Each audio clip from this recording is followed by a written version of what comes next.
Hello, everybody. We're back for another Minecraft Tuesday. Ah. So, I am just waiting until the server launches. Unfortunately, I'm a little bit behind today. Still kind of getting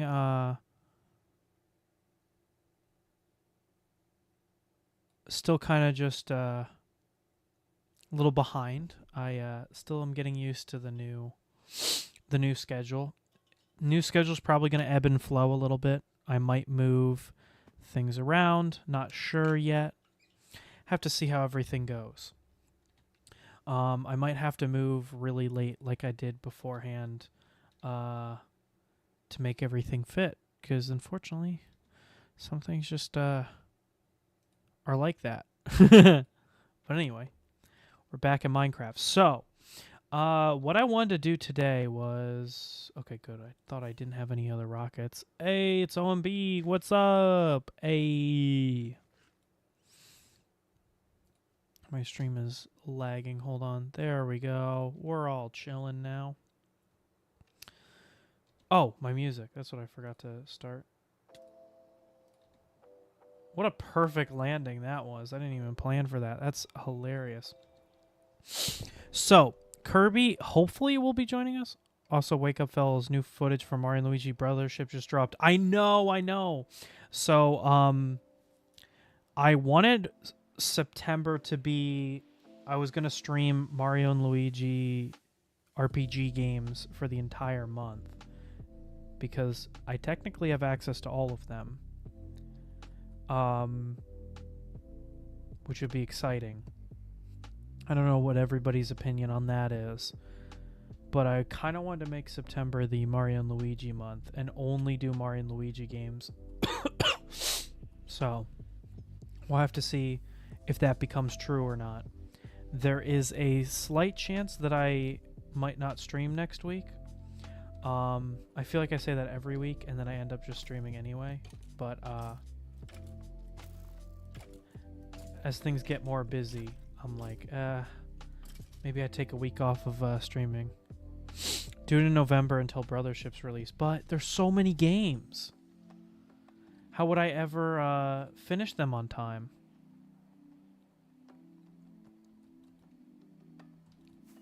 Because there's Mario and Luigi Superstar Saga. Then there's Partner in Time. And there's Bowser's Inside Story. Then there's Dream Team. Then there's Paper Jam. And then Brothership releases. So, I don't know if I'd have enough time to get all that done before Brothership releases. Because doesn't Brothership release, like, at the end of November? But, like, I think it releases around... I think Brothership releases around Thanksgiving. Oh, I just realized. Where's my phone? Oh, there's my phone. Whoops.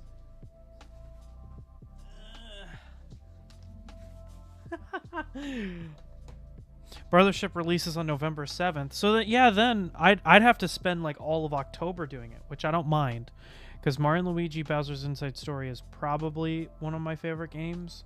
Not probably, it is one of my favorite games. And then Little Pig Guy. Then I could spend my birthday month playing the game. But I'll talk about this more on Thursday. So little fun reason to come back on Thursday. But on Thursday I will be talking more about my next convention appearance. Woo! I really want to finish Super Mario RPG, but I'm stuck on the pipe maze part. Ooh, you should go back and watch my VOD. Hello? Ah! Jump scare. Jump scare. Dying. I gotta turn you down because you're really loud on my side. The fuck? Are we doing a collabo? I don't know. Damn. Look, they're best friends. I'm a little bit sick. Why did so you give Why did you give bro a fire aspect sword? Huh? Because it's funny. What? Did you die to it? Almost. Because it's really funny. It is very funny. Oh, also, well, I'll save that for Thursday. I haven't even told Kirby yet. I bet he's gonna be like, "Oh shit!" But Pizza Tower is complete now. I think we talked about this last week. Yeah, the dev had a live stream where he talked about the final update, right? Now he's got to make Pizza Tower 2. And it's just 5v5 instead. That was an Overwatch joke.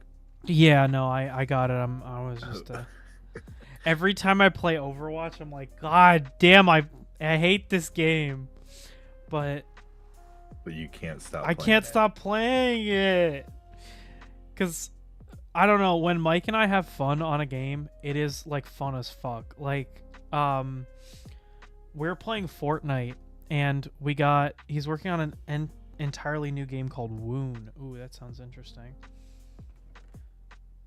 Anyway, so oh, I'm yawning. Hold on.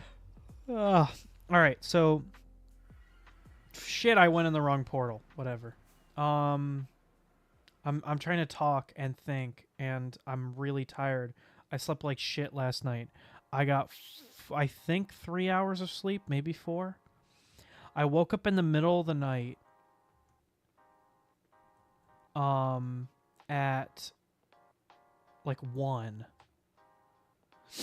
and couldn't get back to sleep until like 4. So I'm like a mess. I can't think straight. And there's so much shit swirling in my head about like what I need to do for like life and everything like that. Also, my data for Smash Ultimate got corrupted randomly. That sucks. Now you got to get all those characters again. Oh, that's what I want to do. Okay, so I want to make I want to remake the art on the server. I want to add another piece of art to the perimeter. So I got to pull up the reference. No, hold on while I pull that up. So how are you doing, Kirby? It literally won't download. What do I do? Tired. I don't know.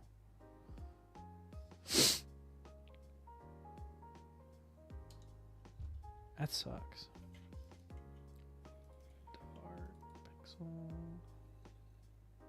I might have gotten my K1 kind of fixed for the time being. I mean, it prints. Okay. No clue if it prints well, but it prints.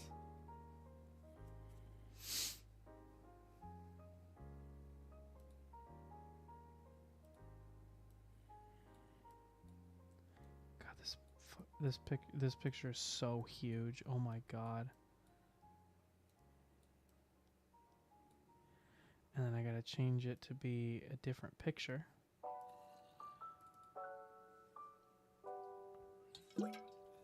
Ah, man. But I finished that one project that I'm so excited about. I'm gonna announce it on Thursday. I can't wait. I'm actually like ahead of the game on convention shit. It's like so exciting. I feel like this doesn't happen for other people. It doesn't happen for me. What, being ahead on stuff? Usually not. No, being ahead on convention stuff specifically. Yeah, usually people are doing stuff like last second. Yeah, but literally I'm now that I have the first one working, literally the hardest part is going to be getting a plant for it. Your Switch just crashed? Oh no, bro. Switch had a crash out. Alright, so I need red. I don't need a lot of red, so that's okay. I need brown. I don't need a lot of brown, so I think 1 should be good. I need a lot of black, though, so I'm going to need, like, a lot.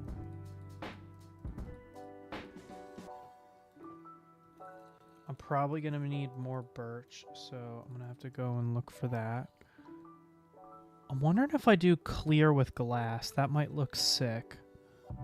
What other colors am I? Oh, I need gray.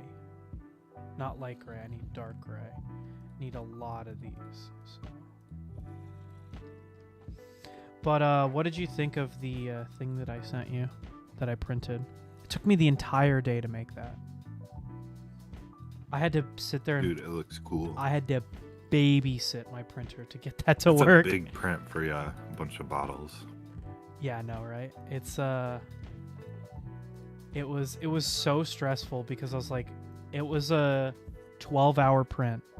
I pray that I can get my data back. Hey, I pray you can get your data back too. If only somebody made like a proper filament joiner that wasn't using a PTFE tube. Yeah, no, the thing that sucks the most about the Sunlu one is that because it uses a PTFE tube, it is capped to only save PLA basically. Yeah. And maybe TPU, but I still wouldn't mess with it. And I've heard you need like 3 hands to operate it basically. Yeah, no.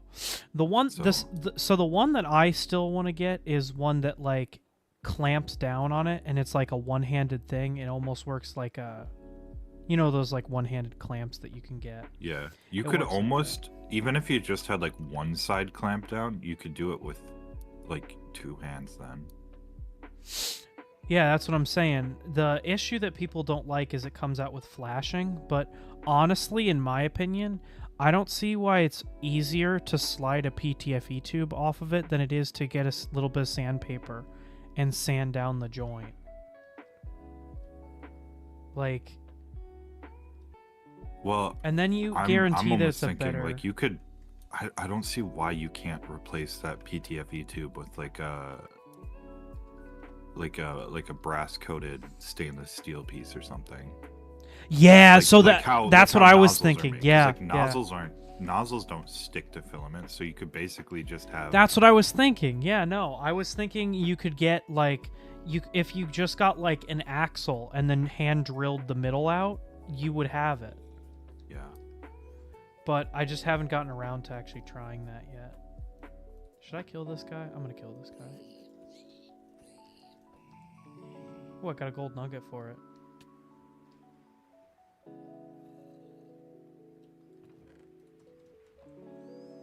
I mean, ideally, you want something that's repeatable or something that you can purchase, right?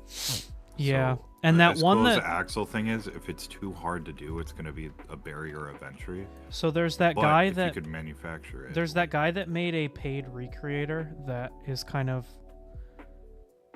We don't talk about it. Yeah. And his whole thing is it has like an automatic winder and an automatic seamer, and everybody's like, this sucks. Like it doesn't work well. Yeah, no, it doesn't work very well, is what I've heard. I don't want to get in trouble for talking shit, but I kind of want to talk shit because multiple people outside of the recreator community have been like, why don't you just, like, if you look at the comments on Teaching Tech's video, all of them are like, why would you not just build a recreator? You should punch this guy. He's docile. This guy? Yeah. Nah, I'm good. You can just punch him. Yeah, but you got your data back. Good shit. Proud of you.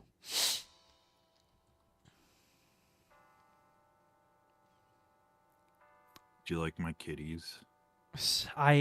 We talked about them on last stream, actually. Yeah. It's very funny. I'm using them to try to improve the creeper farm. I need to move. Okay, that was something that I didn't know about. That I for some reason I thought they took that out of the game. No.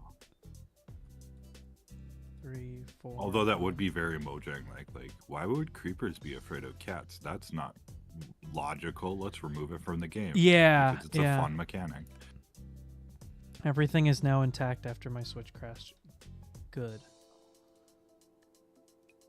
I'm gonna put this. If the Switch is so good, why don't they make a Switch 2? Switch 2 confirmed. Let me count this. I need to open that reminds me. I gotta put it on yet. I can send you a picture maybe. I got a new shell for my Steam Deck that looks sick. It's got like a pink and purple gradient. And it's see-through plastic too.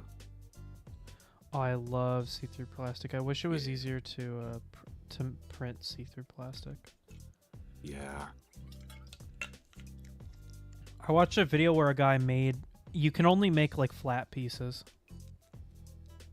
I mean, if you don't mind it being like Opaque. kind of opaque, Yeah.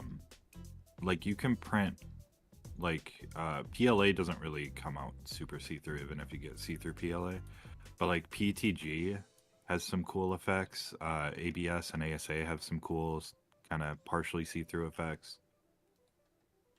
You just got to get the right fill in it.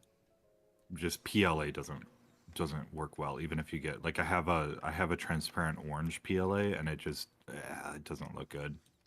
But like I have a transparent blue PTG and ooh, it looks good. Like you can see the infill and everything.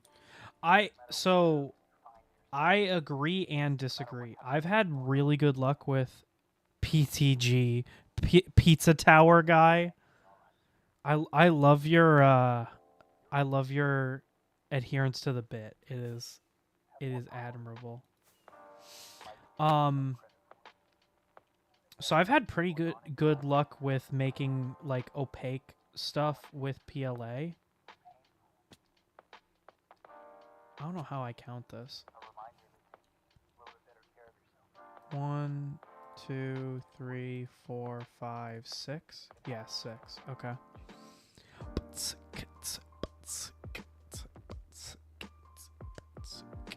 Okay. So that's the end. So 1, 2, 3, 4, 5, 6. That's the edge that I want to make the first one. And it's 11 blocks. 11 times 2 is 22. Let me count that again just to make sure. 1, 2, 3, 4, 5, 6, 7, 8, 9, 10. So I want to go 20 blocks from here. 1, 2, 3, 4, 5, 6, 7, 8, 9, 10, 11, 12, 13, 14, 16, 17, 18, 19, 20. That's where I want to put my first block. Okay, let's start building. Okay, let's go gambling. Let's go gambling. Aw, dang it. Oh, dang it. I was going to make one of those with all the failures I keep getting on my printers, but the meme's already not funny, so I can't. I gotta start. Sucks. Because, you know, I play a lot of Balatro. Yeah, I know. I gotta start. The thing I lose on the most is, like, I'll get a nutty run going, and then I'll forget to read the boss blind and lose to the boss because I'm just an idiot.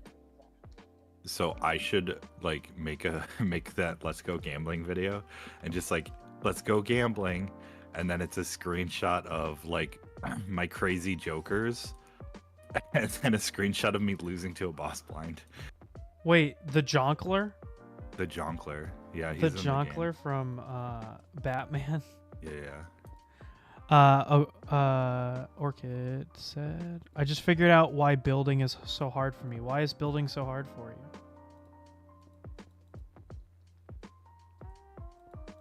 Watch him drop like a crazy lore fact, like he's only got one hand.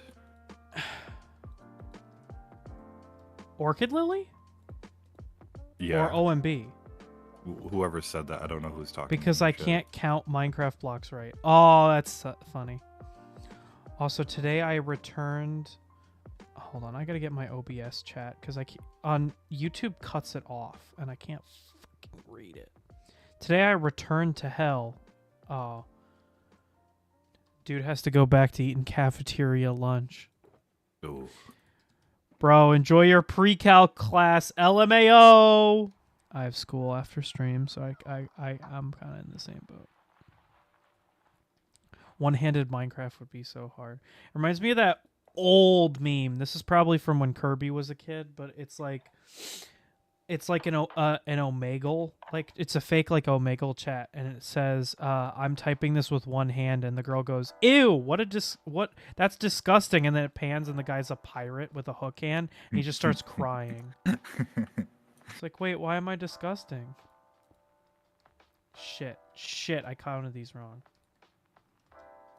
Swift Sneak. Swift Sneak 3? Wait. Fuck, I can't actually read chat. There we go. Now I can read chat. I could probably do it with my mouse buttons, but it would still be hard. Yeah, no, I can't imagine that one-handed Minecraft would be very easy. I mean, they make like controllers and stuff for. Yeah, apparently, oddly enough, Microsoft has been leading the charge on that recently with the new controllers that like you can like self-build. Yeah, they put a lot of money into that, which I think is cool because I think they sell them. I mean, they're expensive, but I'm pretty sure they sell them at close to a loss because like the amount of R&D that goes into a controller like that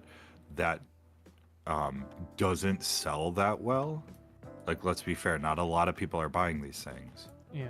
I mean, it's cool that they're still doing it. By definition, the people that are like disabled, like what we're what is this targeted towards, are a minority. Like most people aren't like that. Yeah, so it doesn't really make sense for a big company to do stuff like this. So I think it's cool that they are. Yeah, no. It's awesome. I saw this TED Talk and it was about how like designing for disability makes the experience better for everybody. And I always remember that when we talk about this kind of stuff, you know. Like, yes, maybe you don't play one-handed and need the special like disabled controller, but what if like it made it easier for people to make custom controllers that just felt better, you know, like they have both their hands, but it just is easier to use, you know.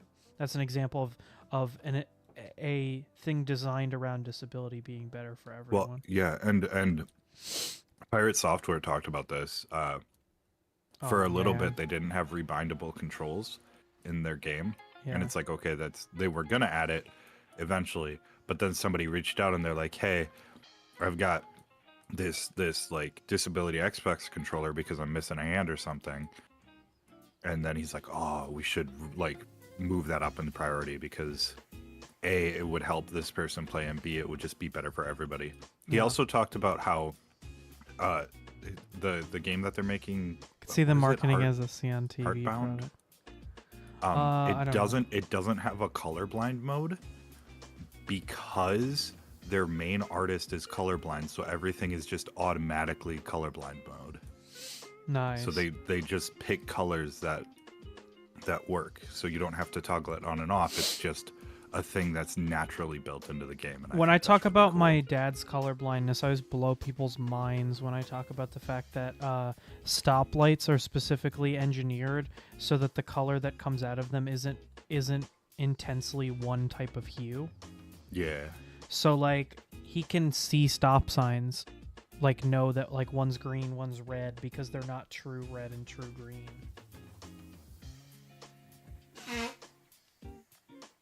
Like I'm sure they're closer on the spectrum than like what like you or me would see to a colorblind person. But yeah, there's he said they're just so we got him like those colorblind fixing glasses. Yeah. I forget the specific. They're in chroma or something like that. I don't remember the actual name for them. But he said he like went on a drive because he wanted to see stoplights at work and has to go off position. Oh yeah, that is another thing. People are like, how do you read the stoplight? I'm like, it is sequential in order, by the way. Yeah. And they're like, oh yeah, that does make sense. I'm like, yeah. Yeah, green's always on top, unless you live in like Florida where the stoplights are sideways for some reason. But they're always in the same, you live like, in right Florida. Yeah, some of my stoplights are sideways too. That's the only reason I make fun of that. But they have they do all of their stoplights are sideways instead of up to down. Yeah. Also, I do want to say, not all colorblind is created equal. So you can be like red green colorblind. So like I'm not saying like all colorblind people see stoplights as the same color. I'm just saying for my dad who's red green colorblind, I believe. And red green is the most common. Right? Yeah. Fun fact. What's the fun fact? Vitamin A can help with color vision. Interesting. I always heard that carrots are really good for your eyes. Maybe carrots have a lot of vitamin A in them. I think the carrot thing is more or less of a myth. It was just parents trying to get you to eat carrots so you didn't have to wear glasses like a fucking nerd. Shit. Oh man, did I screw it up? I screwed it up. Although glasses are in now, so. True. The carrot thing is a myth from World War II.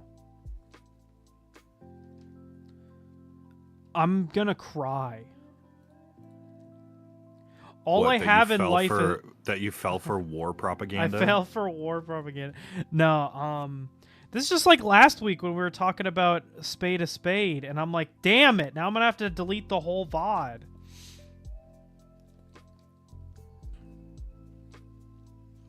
For anybody watching, that was a joke. He's only gonna delete that part of the VOD. They said that so pilots would eat carrots. See, that sounds legit though. I believe that. I mean, it's not like carrots aren't healthy for you just because they don't improve your eyesight. They're still healthy for you. I'm messing this up somehow, and I can't see how to fix it.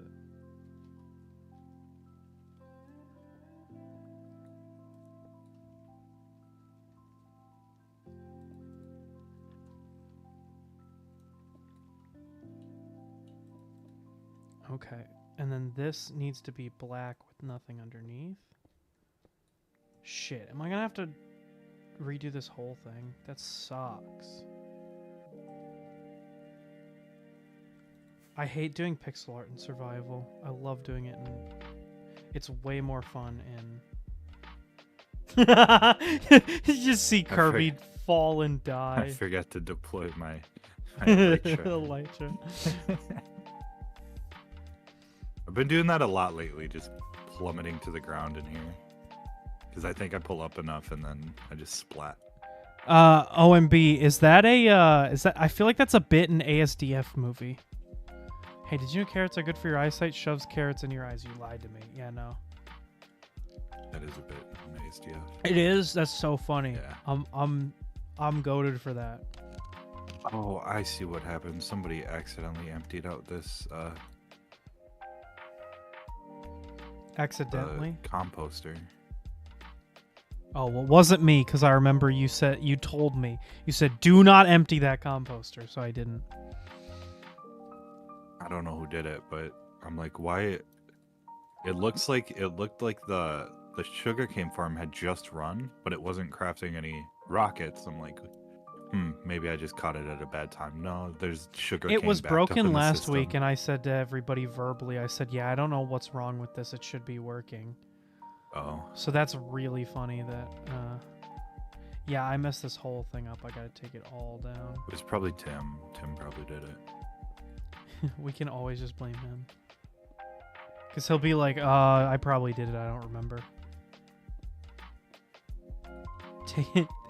Kirby's taking advantage of Tim's disability. What? His ADHD. You're just blaming him for random shit. Say, it's like when you're like, oh, my dog ate my homework. Being a dumbass. Chat, clip that and send it to Tim.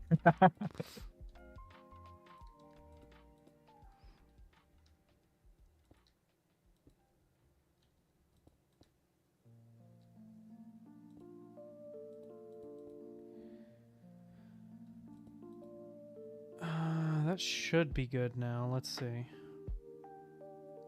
I'm gonna look and just see you plummet to your death. Looks like she's got a bloody kimono and a cape.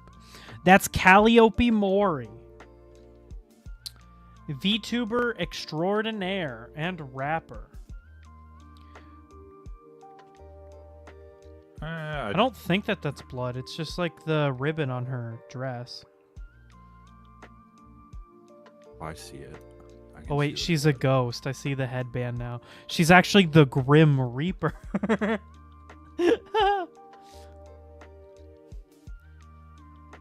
Yo, hit like if you're a real reapist. I still gotta fix my Game Boy. Oh fuck, that's right. All right, guys. I just realized I put a HDMI port on my Game Boy. Like, you know how I had that separate box? Yeah. That was basically just a Game Boy in a box, and it had a HDMI out.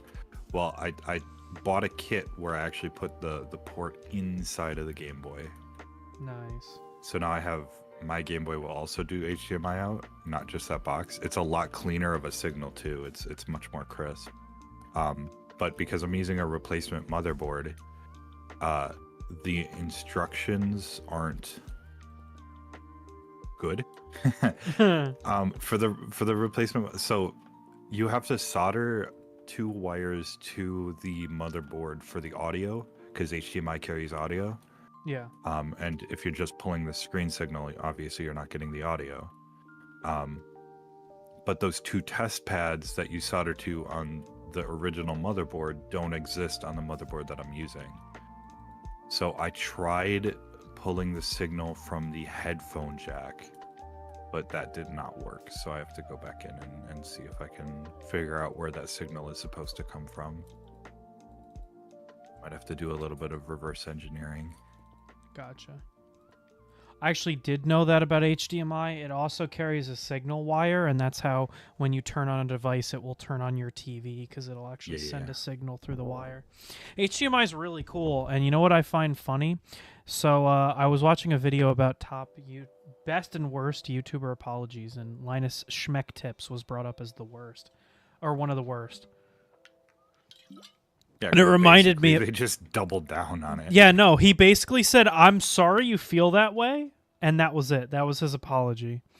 But anyway, the reason why I wanted to bring that up is because I remember when I was looking for monitors, I watched one of his videos to learn, like, because everybody was like, "Oh, you got to go with DisplayPort. You got to go with DisplayPort. It's the premium." Like, I was like, "Why do people talk so much about DisplayPort? What is it? Like, what is it?" Literally all he says, like, he uses a benefit of DisplayPort. One of the benefits of the DisplayPort that he mentions is the fact that it can carry or that it has a lock in it, so it locks in place so your wires don't fall out. But most I'm like, most what the things fuck don't are you use that talking lock. about? And so does HDMI can have that lock too. Yeah, no, it's literally you watch any of his videos and it's like, okay, who's paying him to say this? Yeah. That's what you have to watch. I think videos. So here's my understanding from the benefits of DisplayPort is that HDMI is controlled by a company and DisplayPort it's not a completely open standard, but like it's a bunch of companies putting their hat in the ring, like Intel and AMD and a bunch of It's kind of like NVIDIA. electric chargers, where you've got the Tesla and then you've got UTC or whatever. I forget the names of it. Yeah, exactly. And that's but I mean, honestly, they're both digital signals. They're both going to be fine. So it doesn't really also matter. I think that there's this 99% of monitors just have both. So yeah, that's true. Most TVs nowadays have both. Mm-hmm. But the thing that I think bothers me with tech in general, and I'm going to compare it to the car industry, because I think the car industry kind of has this problem too, but since they're older than the tech industry, they've gotten through a lot of the growing pains of it. But how many people do you hear complain about going to the mechanic because they feel like they're going to get screwed over? That's how I feel watching tech review channels, because they're like, well, you got to get this graphics card and motherboard because then you'll get 2 giga shit farts more percentage wise than your blah blah blah running benchtop setups. And it's like, and then you look at the actual graphs and it's like, and then you look at it with your FPS and it's $500 more and you're like, what the fuck? Well, even that, you look at it with your eyes and you're like, wait a minute, I don't see a difference. Like, for me, when you buy a TV, a lot of people these days buy 4K TVs, and I believe that 4K looks beautiful. Like, I genuinely see a difference. Most of the stuff you watch is going to be in 1080p, maybe 2K at most. Yeah. Like YouTube videos just they get compressed by YouTube anyway. So like, that's why I could stream at a higher quality, but I don't, because no one's going to necessarily benefit from it. You know, like videos, I can see maybe posting videos at a higher quality, but like most people are going to watch the stream in 1080p because their internet speed just aren't fast enough to catch up with that. I think it's there's so many aspects of my life where I feel like I constantly hear, well, you could get more out of it. You could get more out of it. And the more you can get out of it is like single digit percentage points that you will never ever and I hate the fucking the idea of future proofing everything. It's like, why does it like 1080p or 1440p has been the standard for a computer monitor because you're sitting like it's not that big. Yeah, a 4K like, even a if you 4K get, like, monitor 32-inch a 4K thing. monitor does not. I don't think it makes a difference. No, not like I could argue 1440p just because I have one. 2K. Yeah. It's nice. Yeah, 2K. It's nice. I definitely notice a difference over like the same size 1080p. But going up to 4K, that's double the amount of pixels. And so my GPU would be running twice as hard, which would mean I need a better GPU, more expensive GPU. It's less power efficient then, and I don't really see a benefit. Yeah, the thing also that I think not a lot of people... Like, it's not future-proofing. It's just you're planning for a future where your eyes are better, which they're not. Like...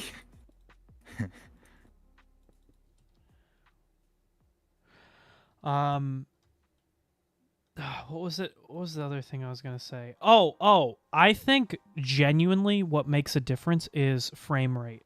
I think frame rate trumps picture quality in almost every metric. even that there's diminishing returns. Like, yeah, you got monitors that push like 500 hertz now, and it's like, like if you're a professional, sure, but most people even aren't. professionals Are you really going to be able to tell? Oh my gosh, I'm so glad that you brought up professionals because I wanted to bitch about competitive esports for a second.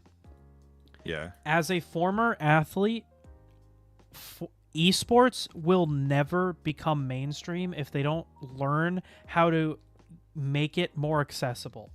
Yeah. Because getting into esports is insane, and the way that these esport people talk about their own sport is like they don't want people to play it.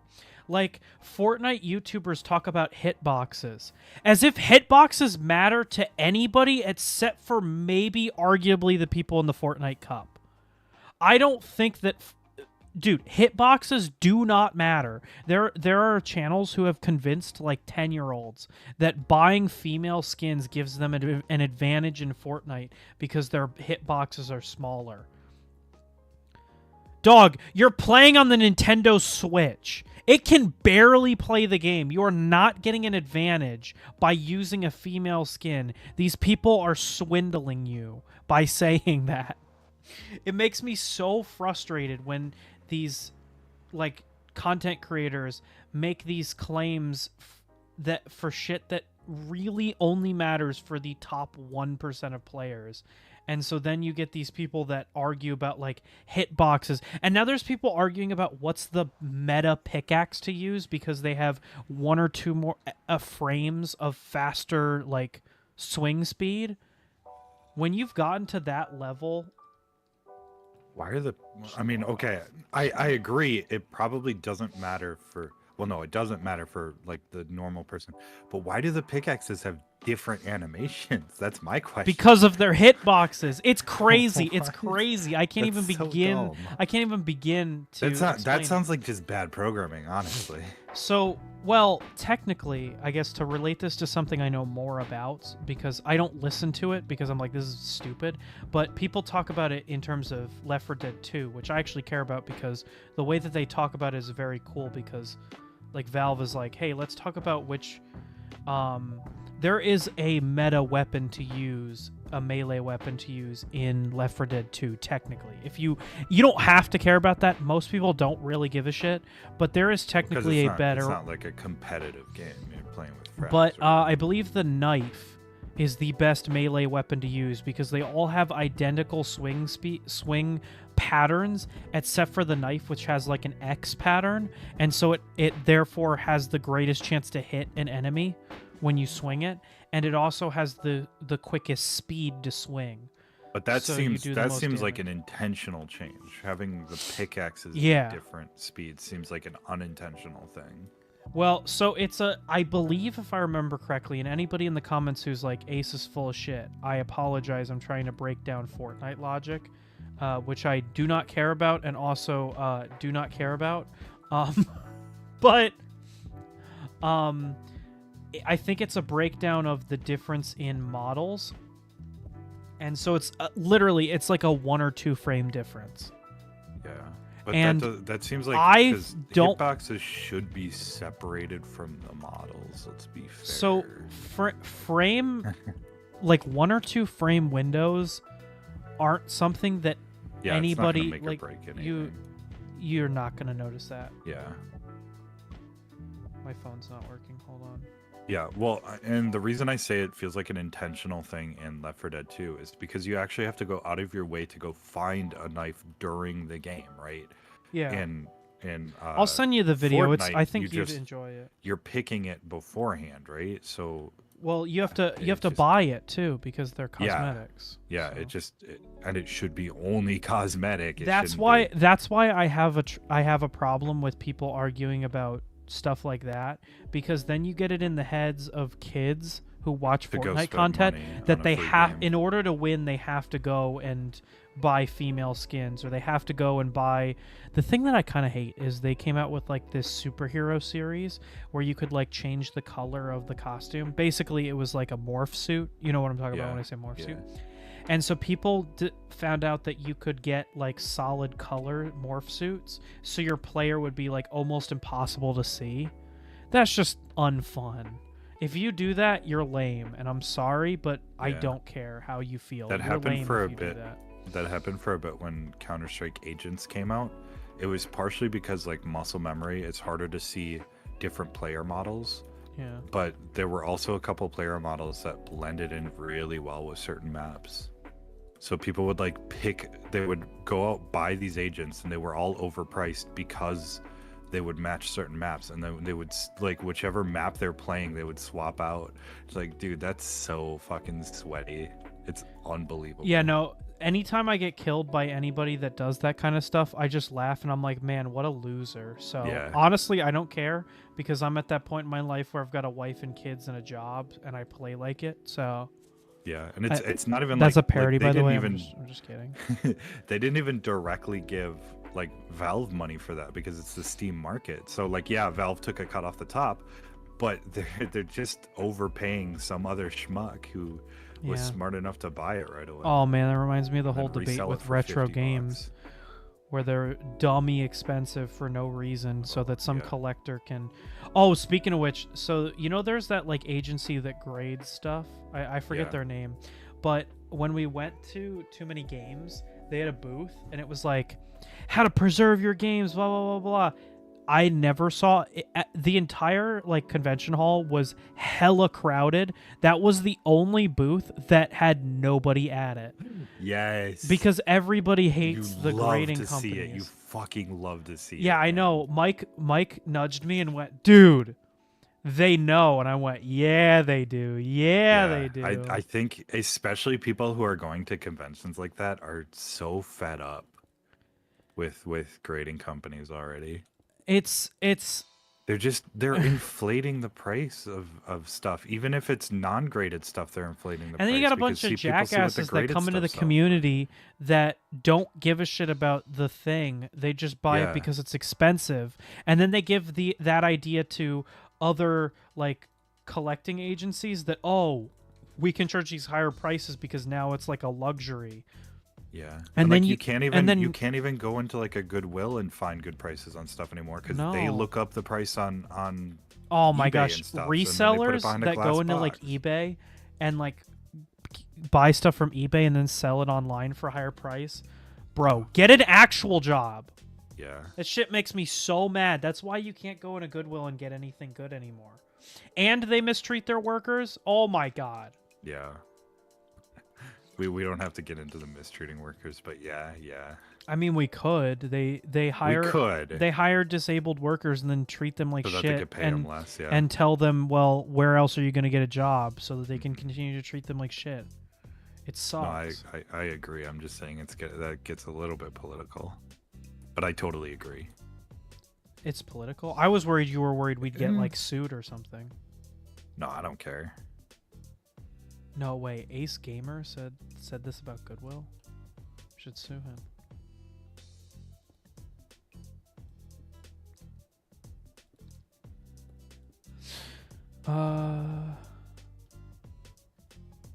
For legal reasons, that is a joke.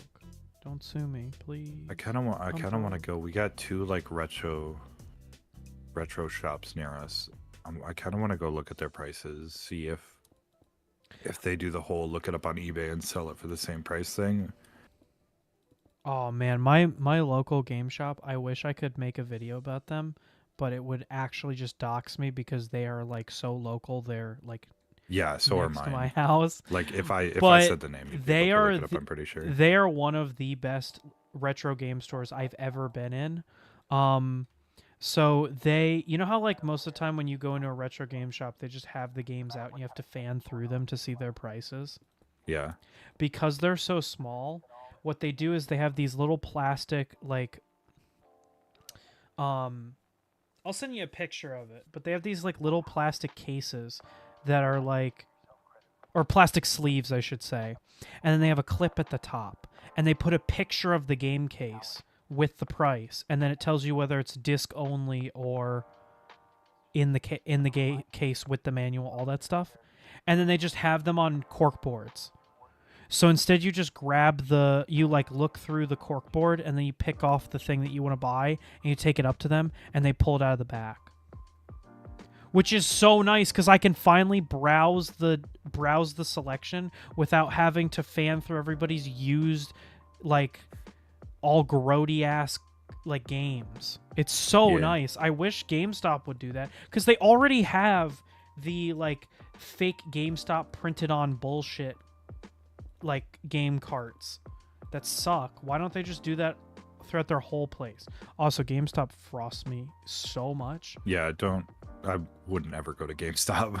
I go there because the games are cheap, but every year they get worse. They don't get better ever. And now they're starting to sell retro games, which is really sad because they're joining in on the look up the most expensive price on eBay, and that's what we sell everything for. Yeah. Which really from what grinds I can tell, my gears.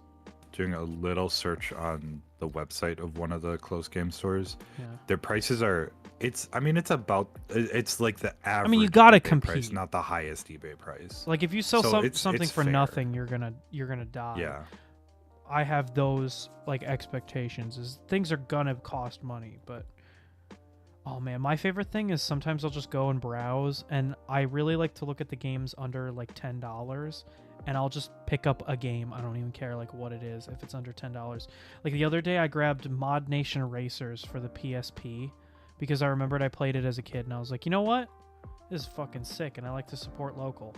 So now I have Mod Nation Racers for the PSP. Sick as hell.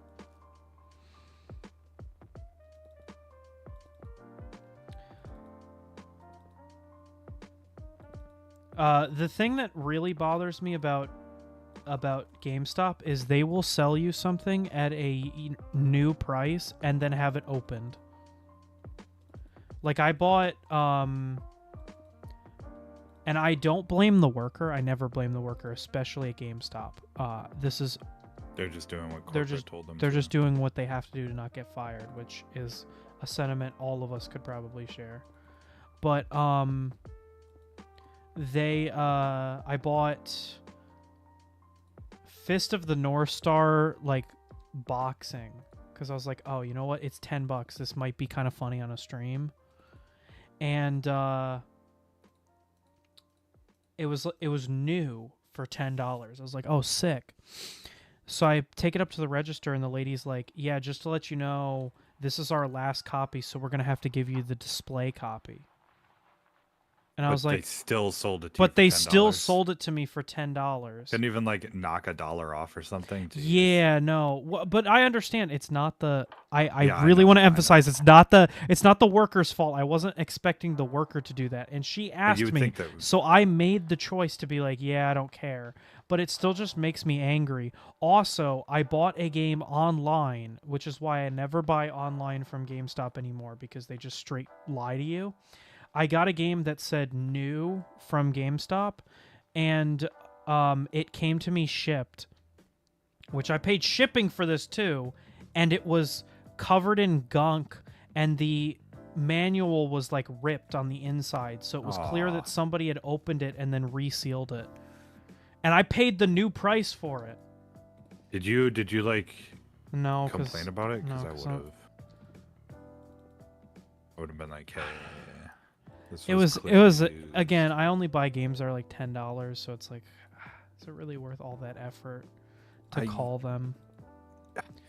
Because you know at what's least gonna send an happen. email. I know nothing's gonna happen, but it's I'd one of rather those shit things talk where them on the they're internet banking. for free. They're banking on people not complaining for the $10 games. That's so true. That's so true. But Like also, they're like, we can screw people over for $10. They're not gonna do anything. I'd rather bitch about it online so that I can get free internet Reddit points for complaint. I'm kidding. I don't know. My biggest problem with complaining, if you complain to corporate, you get a chatbot who doesn't give a shit about you. If you complain in person, you have to bitch out a service worker that doesn't make the decision. And so I just like I kind of feel helpless when I complain to companies anymore. It depends on the company too, and like how you go about complaining. Because I know where I work, stuff if corporate gets a complaint regarding a specific store, it very quickly gets to the people who need to see it. Yeah, I think it depends on the complaint or like good review. Like we see everything. Yeah, which is good. I think that's handled very well. But there are plenty of companies that don't handle it that way. I think to kind of go to your point about complaining to corporate, there's some companies that don't even give corporate. The reason why I always talk mad shit on McDonald's and I always prop up Burger King is because I use the apps, or used to use the apps, for McDonald's and other places. I still use the other places, but I never shop at McDonald's because of this incident. So what happened is, I'm going to describe two instances.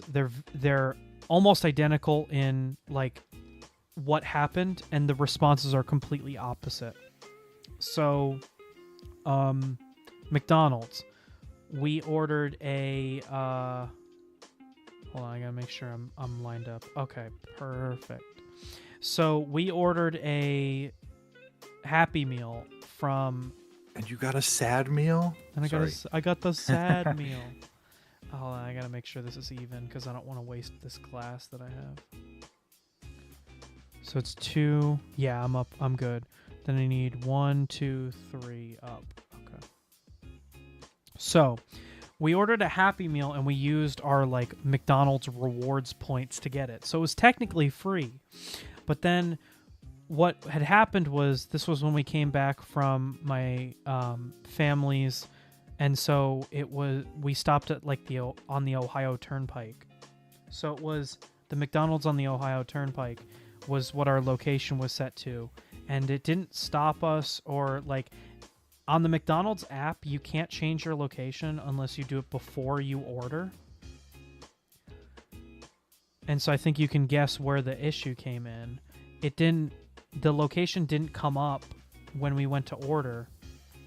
And so when we ordered, we accidentally ordered at the Ohio Turnpike. Oh. And we went to cancel it, and it said, the app does not let you cancel orders. All sales, you would have to like contact the branch itself. Like the store itself. 'Cause yeah. And so we had to call the Ohio Turnpike location and be like, hey, can you cancel our order? And we called and they were like, no, we already made it, so you're going to have to come here and get it. And I was like, I'm not getting on the Ohio Turnpike to get a Happy Meal. Like, I'm not. And she said, well, then you're going to lose your points and there's nothing I can do about it. And like, I want to get more angry, but it's a service worker whose fault it's not. But the app doesn't let you cancel, and it doesn't let you go to corporate to be like, hey, this was made in error. So then Burger King. One day, my sister and I wanted to order Burger King, so we ordered in the app. We went to our local Burger King. Turns out it was closed for construction, but they had not closed it on the app, so it still let us order, but it was closed. So like when we showed up, like we couldn't order. And so, or when we showed up, it was like, your order's ready, and we're like, I don't think it is because damn store is closed. And so what I did is at the bottom on the app, it was like, if there was an error made in this meal or whatever, please contact like corporate here and like send them an email. And it was like a $3 order. It was such a waste of time for me to contact them. But I did because I was that mad. I was like, this store is closed, yet you're still allowing me to order from them. That's like on you. What if I had spent like, what if I was a family and I had bought like an entire family's worth of a meal? You know, like, anyway, so before we even got home from everything we were doing that day, I got an email back from corporate that said, hey, we're really sorry. We're going to refund your like credit and everything, and you're all good. They didn't give me anything like extra. They weren't like, oh, hey, like we're going to give you. But I mean, refunding the credit, although it's that's all I really still needed. Nice, yeah. And I think that comes down to the way that McDonald's runs versus Burger King. I know Burger King is still franchised, but I think McDonald's puts a lot more of the weight of running the business on the franchisee, which McDonald's has always been like scummy. There was thing. That whole movie made about how scummy they are. Yeah. I just don't like eating there because I feel like I'm getting scammed when I eat there because their food's so damn expensive. And they treat their workers awful.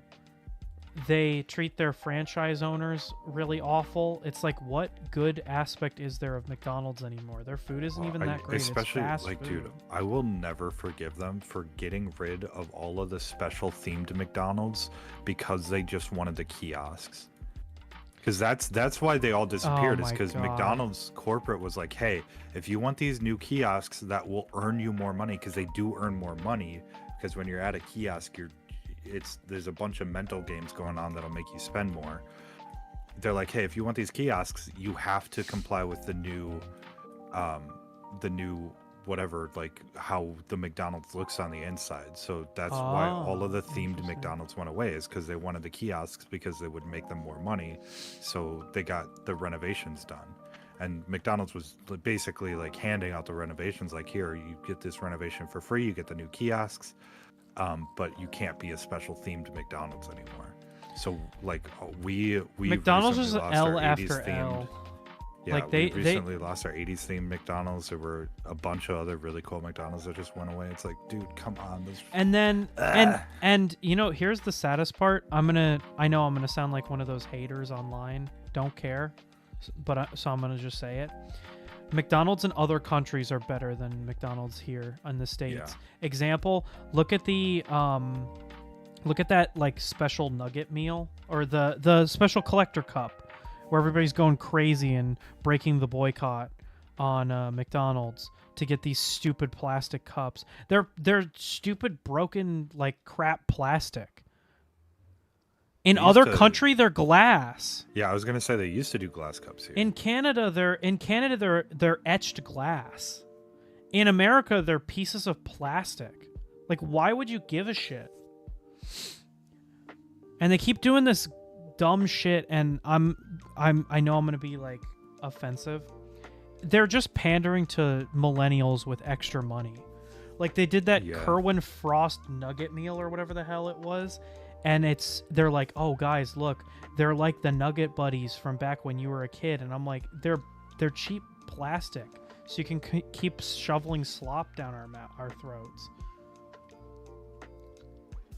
McDonald's like just boils my blood. And they're the reason why we have all this like vegetable oil slop everywhere, because they used to fry everything in fat. What was it? I think it was beef tallow. What the hell was it? And now they fry everything in vegetable oil to be like healthier, but it's so much worse for everything except for your gut health. Like, it sticks to the surfaces, and that's why you get those people that come home and smell like French fries, because the oil just sticks everywhere. It cakes the fume hoods, because oil is really not supposed to do that.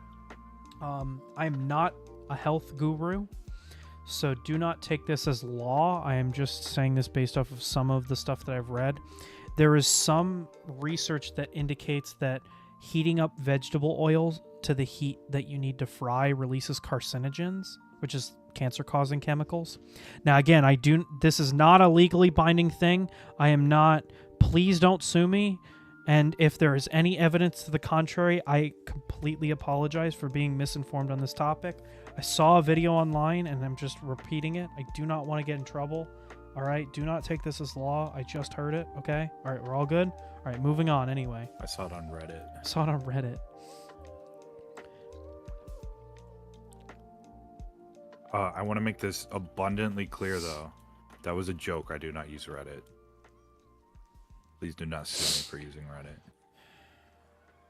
You should, Oh, man, what was I doing this weekend? Oh, that's right. I was trying to level my K1 bed. Oh, God, I cannot stand Reddit, bro. Oh, my God. Dude, I saw... Oh, I forgot exactly what it was, but I saw something, like, asking the tech community in Reddit. And it's like... I gotta find the original post. It was something about, like, dangling the answer just out Oh, of somebody reach. said something in chat. I gotta read that. I'm not looking where I'm flying. Ah! Hey, guys, what's up? Kirby is hiding behind you, lol. Yeah, I know. He's hidden. Hey, Gigi. It's because I'm not here. Man got the he asked for no pickles ass look. Yeah. What is this that I'm grabbing? Oh, that's funny. I still have that left over. Oops. Sorry, I move around a lot, which now you guys are going to see since I have a full model. I move around like crazy. And my music stopped. Let me play my music again. Should I play Rick and Morty Chill and Drive stream? No. Oh, that's right. I wanted to... One Evil Morty song over and over. Yeah. People know. Da, da, da, da, da, da, da, da. So I don't think he's watching, but I wanted to thank Zombie. He helped me set up some stuff on OBS. I still need to fully set it up, so like it's not up for this stream. Life has been really not helping me this last little bit. I don't think I'll be back to doing anything ambitious until after 3D Printopia at the earliest, but yeah, things have just been kind of ass. It's okay, I don't need the case. You're gonna get back from 3D Printopia and immediately order a Voron. Okay, thank you. Hey, it's Gigi, everybody. She bought me mini tacos. Hell yeah. And queso. Oh man, I had this roommate, and I mixed in some Mexican, like the shredded cheese in it. why? Because we didn't have enough. I didn't need it. Okay, thank you.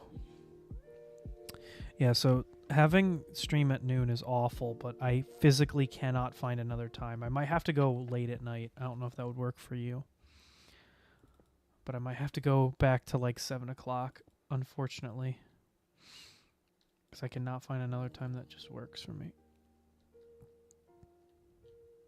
7 a.m. 7 a.m. Imagine if I streamed and then went to work. That would be interesting. I mean, it would create a hard cutoff for your stream, which isn't necessarily the greatest thing. Well, I mean, today I have a hard cutoff because I have class I gotta get to. Yeah. I mean, Minecraft Tuesday's time at noon birthed from the hard cutoff of classes, so it's not like it's something new for the channel. True. What were we talking about before I got stopped with the queso? Oh, the queso. So I had this roommate, and his significant other was this is gonna sound really weird no matter how I say it, but she was Latina. And the one day I was making queso in the microwave, and she was like, "What's that?" I was like, "Oh, it's like queso." She goes, "You mean it's cheese?" I go, "Yeah, it's just like cheese, you know?" She goes, "Well, queso means cheese in Spanish." I was like, "Yeah, I know queso means cheese in Spanish, but like, it's like the American version. Like it's when they sell it in the store, they don't call it cheese because it's like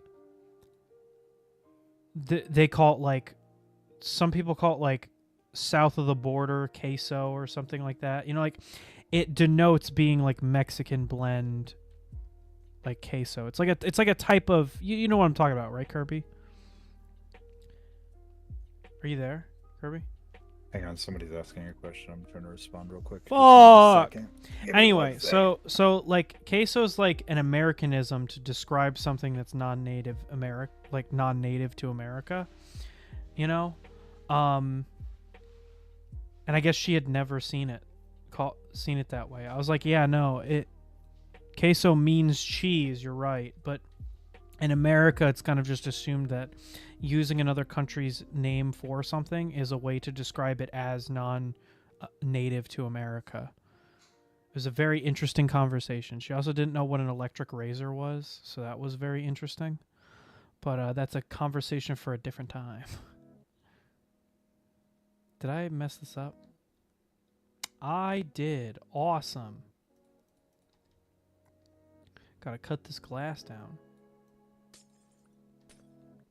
What's the phone cord that's not an Ethernet cable? The one that's like skinnier than an Ethernet cable, but kind of looks like one. Is it Cat 5 or is that a different thing? Might be. Oh, Cat 5. Cat 5 just. No, Cat 5 is Ethernet. Oh, it is? Damn. I thought I had something there. I thought I was cooking.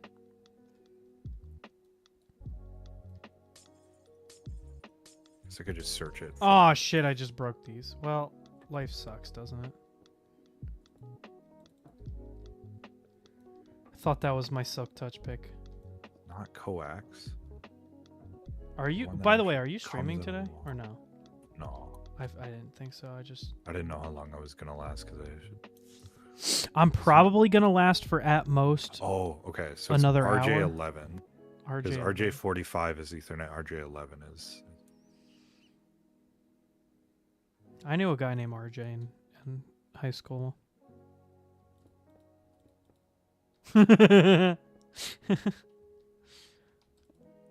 Whenever I talk to people about going to the gym, I love spelling it JIM just to, be funny and goofy. I'm just kind of a silly guy. I don't know what to say.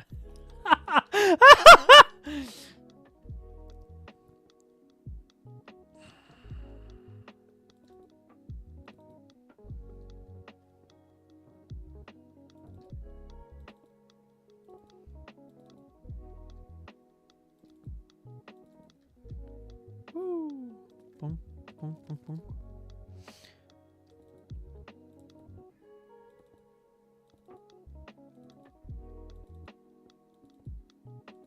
Somebody was asking how I made the phone mic. They're like, I'm gonna go pick up a phone. I'm like, don't buy a new one. Go to a resale store. Yeah. He's like trying to figure out which phone he should get, and he's like linking me stuff. I'm like, do not buy a new one. Literally any phone will work because you're not using any of the electronics. Yeah, no, you're just using the housing. At pulling that point, you everything might as well out. just 3D print the housing. Yeah, no. I was talking to Uwo's lab the other day in VC, and I was explaining how it worked, and he was like, "Oh, so it's just like my tin can mic," and then he plugged in a mic that he made out of a tin can. And I'm like, "Yeah, technically it's the same. It's a little bit more refined because you have the constraints of you actually speaking into a speaker." But it's the same idea where you're not really using the electronics. You're just using the vibration of that medium that you're attaching it to. Yeah.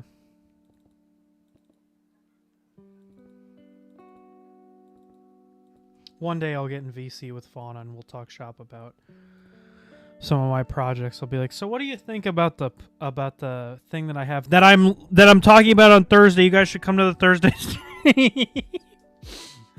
I'm really nervous. Too bad about they're the not allowed Thursday to collab with males. Well, I wasn't gonna say it because I don't want to sound bitter or pissy about it. I don't know, maybe that'll change eventually. I mean, It'll probably change. I mean, okay. I hate the rule, obviously, because I want to collab with people, you know. But considering how the fans reacted, I kind of don't blame them. I think there's been kind of a shift in the way that people are reacting to that kind of stuff, though. Mm-hmm. So I wouldn't I expect that rule to stick around forever. Especially all it's gonna take is a few collabs with like Hollow Stars, because there are some funny. I know you don't know any of them. But there are some funny Hollow Stars members. No, I know, because there's a bunch of guys in the Hololive server that talk about them. It gives me hope that people will watch my streams one day. So,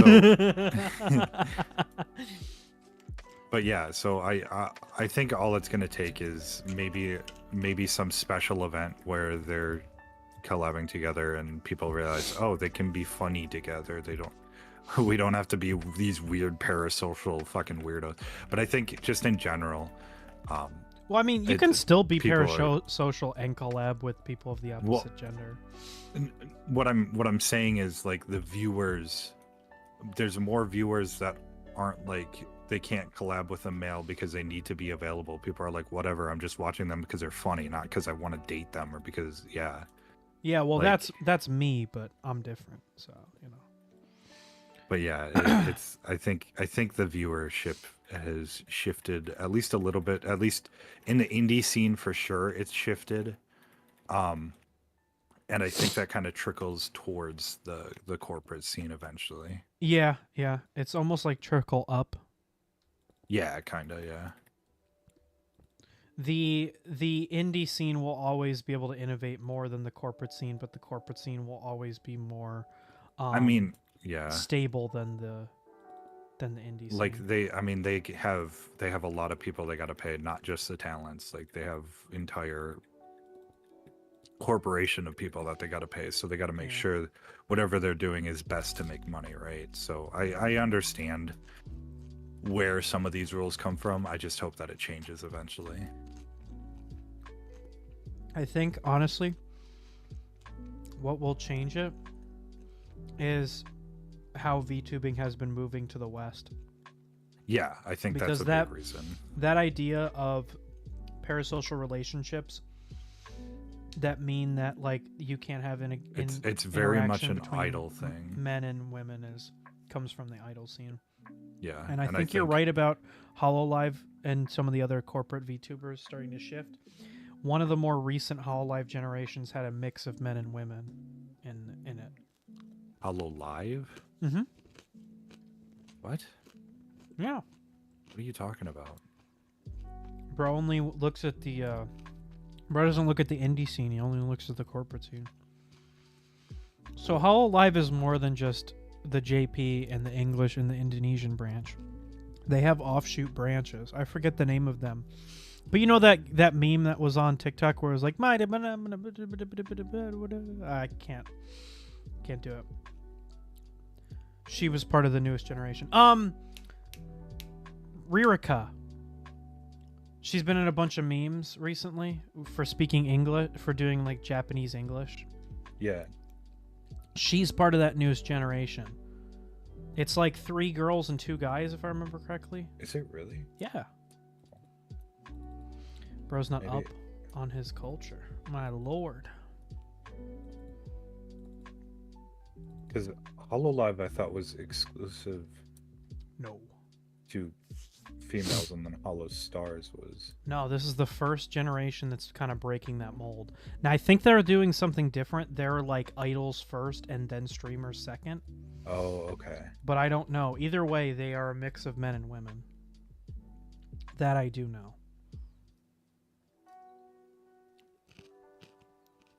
I wish I knew what their name was. But you can look it up.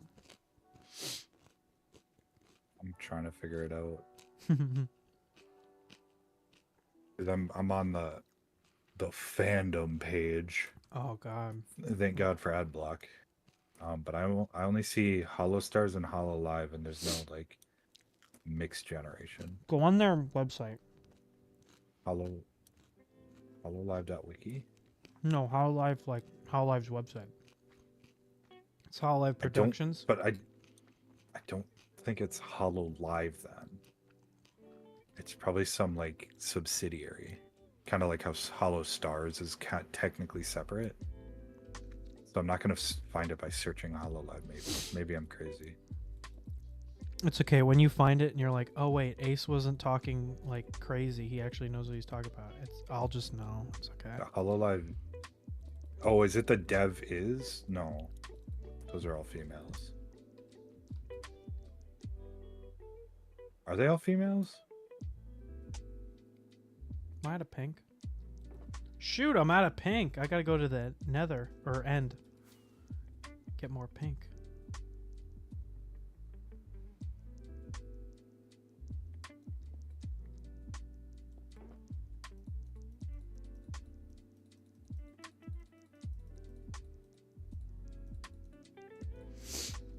Bro, those are all females.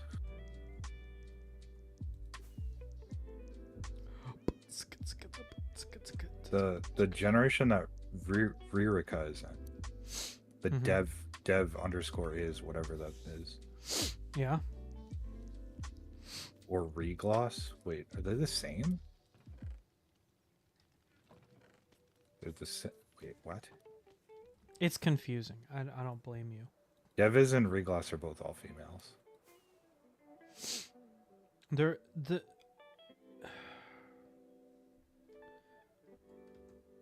I'll have to get you after the stream. Okay. Yeah, Well, if you can find it and They link it. debuted together.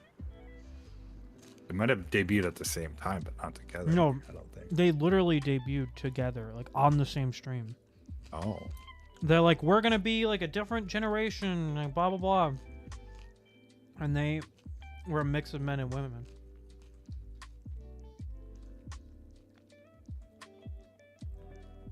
Alright, end portal is this one.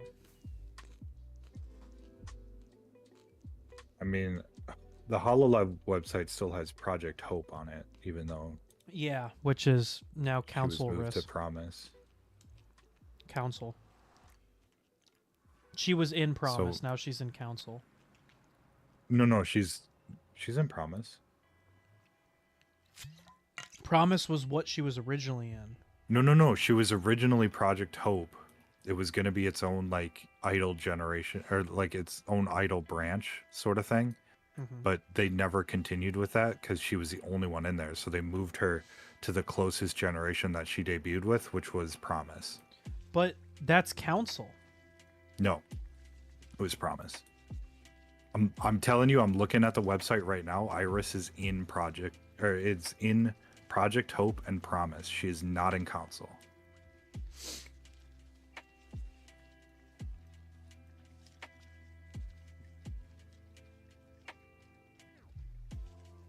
I don't know what to tell you, man. I don't know how much that got fucked up on their end. Because they literally call themselves Council Risk. When they debuted, they called themselves the Hollow Council. Who are you talking about? Like Fauna, Crony, Sauna, all of them.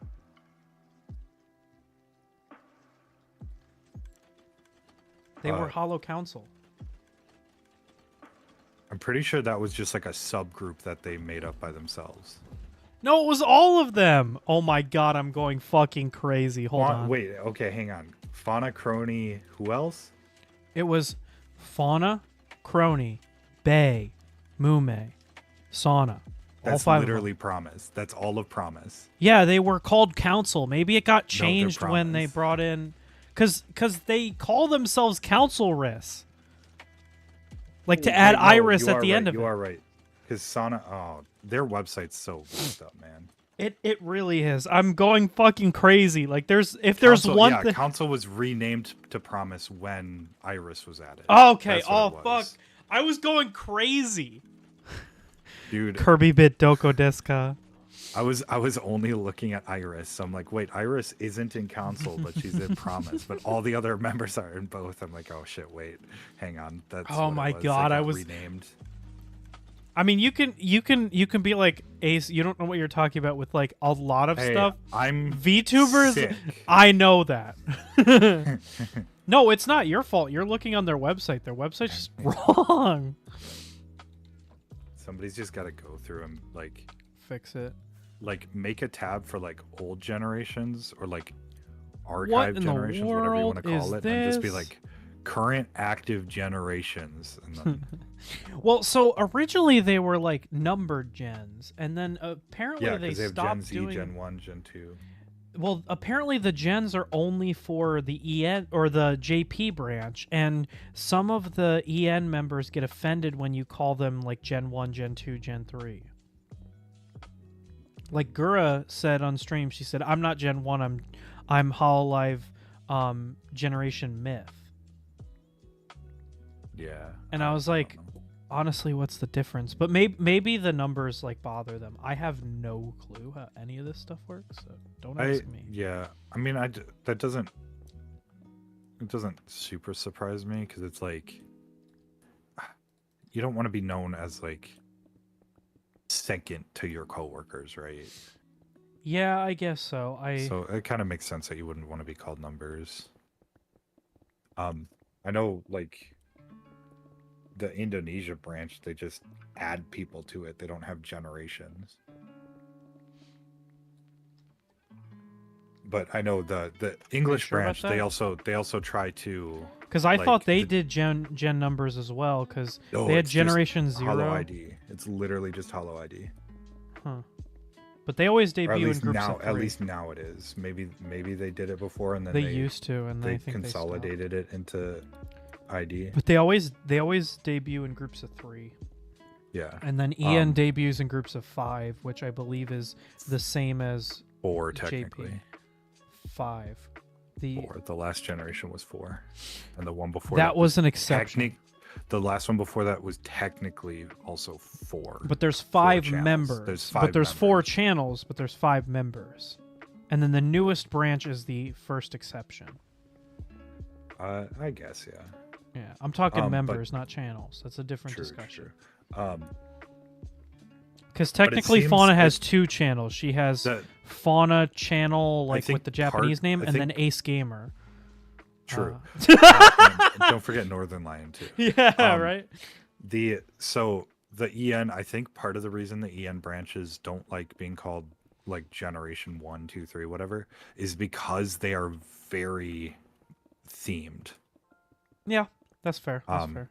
So the theme I just say that matches the bec- name as well. I say Generation 1, 2, 3, blah, blah, blah, because then we don't get into this argument where you're like, they're not called Council, they're called Promise.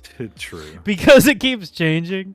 Yeah. Honestly, up until recently, I couldn't remember that the previous one was Advent, and then the newest one is Revengers. Justice. What is it? Justice, That's Justice. it.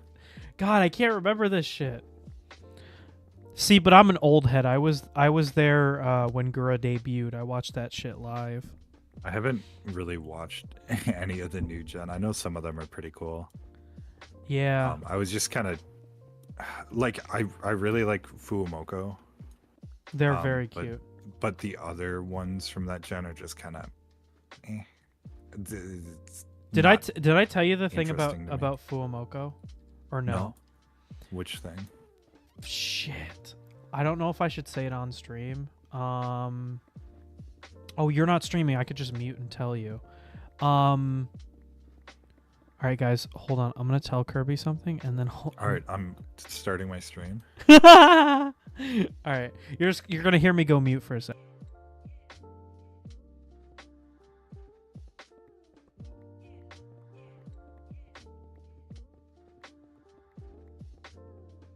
Oh no, I knew this.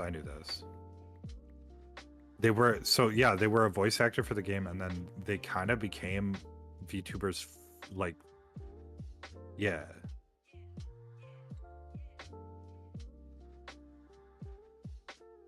Yeah.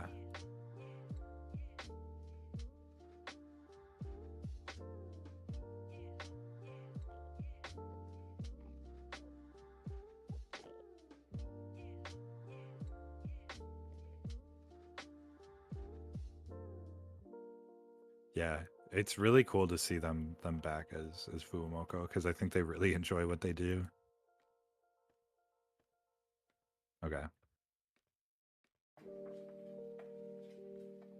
Yeah. Boom. Okay, so now we're back. Yeah, no, I think the newest generations have what. So the reason that I wasn't a huge fan of streaming for a long time was because a lot of the people that streamed, at least in my opinion, it didn't seem like all I care about is that I like to see that the person is enjoying what they're doing. That is what I care about more than anything else when it comes to streaming. I will watch, like, recently when I watched Doki Bird, I watched Mint Maid, I watched Fauna, and I watched Gura all play Into the Pit, and I watched their entire streams, like the entire full-length VOD. I don't care what a person plays if I am interested in watching them play it. Like, I really like the new generations of VTubers because I feel like they prioritize playing shit that they enjoy, which makes it fun to watch them play. I don't know if I'm making sense, but I get what you're saying. I don't know if I would say they prioritize. Well, nah, because Fauna does like truck streams still when nobody else is doing it, and she has. I think Fauna's a great right. example because if you watch a Fauna stream, Well, I was gonna you say, watch like, it to hear her Pit. yap. Yeah, Into the Pit might not be the best example because that is the popular game right now, so everybody's playing it, right? So I think some people are playing it that just don't want to. I think what you're honing in on is the people play what they want to play. You can want to play something popular. What I mean is, you never feel like they're doing it out of obligation, very little. I think the newer generations, well, maybe newer is not, because Fauna's not new generation, but you know what I mean. Like there's a bunch of people now that just like playing games and yapping, and that's okay. Yeah, like Fauna just made Fauna recently. Is not a good singer. Fauna made she recently just made a short on her YouTube page where she was like, I got into Hololive without knowing how to sing, and they taught me how to sing afterwards. And I'm like, that's based. That's awesome. Well, she even said, like, she's still not good at singing, and if you listen to a karaoke, she's not a great singer, but she has fun with it, and that's all that matters. I think maybe I'm giving too much credit to one specific person, but I honestly think that the reason that Hololive is kind of shifting that way is because of Ame. Maybe I'm wrong, but Ame, she's also not a great singer, was so successful and was so unconventional. Like, if you look at the other talents in her generation, Gura, Callie, Kiara, and Ina, they are all very much classic idols in kind of that sense of their interest. Their interest is very classic idol. They are all very good at singing. They're all very traditionally trained in like stage work. How do I say that and not sound awkward? I don't know. But I think Ina is another good example where she would do like art stream. She does like art streams and stuff like that. Yeah, she's very good at art. But Ame just does different. Like, she is just so unique, and I love watching her streams. I wish I'm not saying this as one of those fans that's like, I deserve it. Because nobody ever deserves content as a fan. But man, I just wish Gurren Ame would stream more because I love when they do so much. Yeah. And what sucks is now everybody's on the Minecraft RP shtick, and I fucking hate RP. And so I can't watch any of it. Oh my god, I hate when they're like, wait, who am I? What? Chat? What's a chat? I'm like, all right, buddy, pack it up. Pack it up. I feel like there's a way to do RP that you would like. So there's people that enjoy do it. People can like RP. I'm not saying RP is cringe. It's the same thing with ASMR. If you really like ASMR, that's the reason why I didn't watch Fauna for a long time, is because I don't enjoy ASMR, and I thought she was only an ASMR channel. And then I watched some clips because of Cynthia, and I was like, wait a minute. She's just girl yap. I fucking love this. I love when people just get really into a topic and fucking yap. That's my favorite thing to watch. I will watch a video. I've got a few channels for you. If you want more like indie girl yap, you should watch, like, no joke, Olivia Monroe. I don't know who that is, but you can send me her details. It's the girl yapper. Oh fuck! The other day, she's legitimately like, oh my gosh, a little bit insane, but really funny. The shit that Fauna yaps about is just so funny. She constantly calls herself a princess and like talks about why she can't do stuff because she's a princess. Like, she was like, oh, I can't go to the Costco freezer because I'm a princess and I get cold and I need to wear a jacket. And I'm like, that is so fucking cute. Holy shit. Like, I'm like shriveling up and dying. She only streams on Twitch though. Ah, fuck, man. I hate Twitch.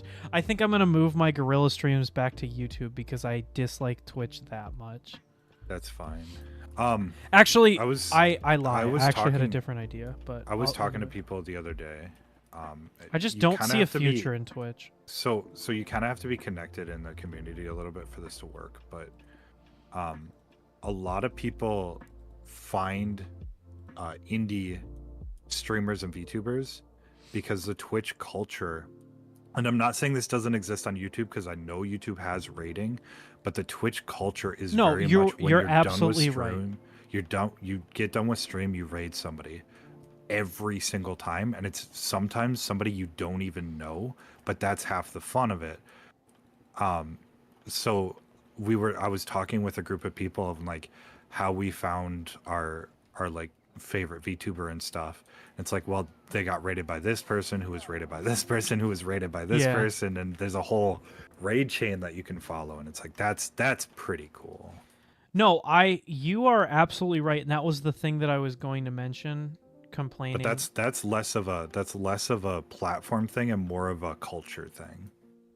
Because like I said, YouTube has rating. It's just not. I don't think it's utilized as well as Twitch is. It's because it's kind of not understood. Like, you have to, in order to raid, you have to personally ask the person that you're raiding. At least to my knowledge, you have to say like, hey, like, I would have to give you permissions to raid me. I believe is how it goes. I haven't looked very much into it, but I believe that's how it goes. Yeah. Hearing from the HoloLive girls, they're like, maybe I can raid blah blah blah.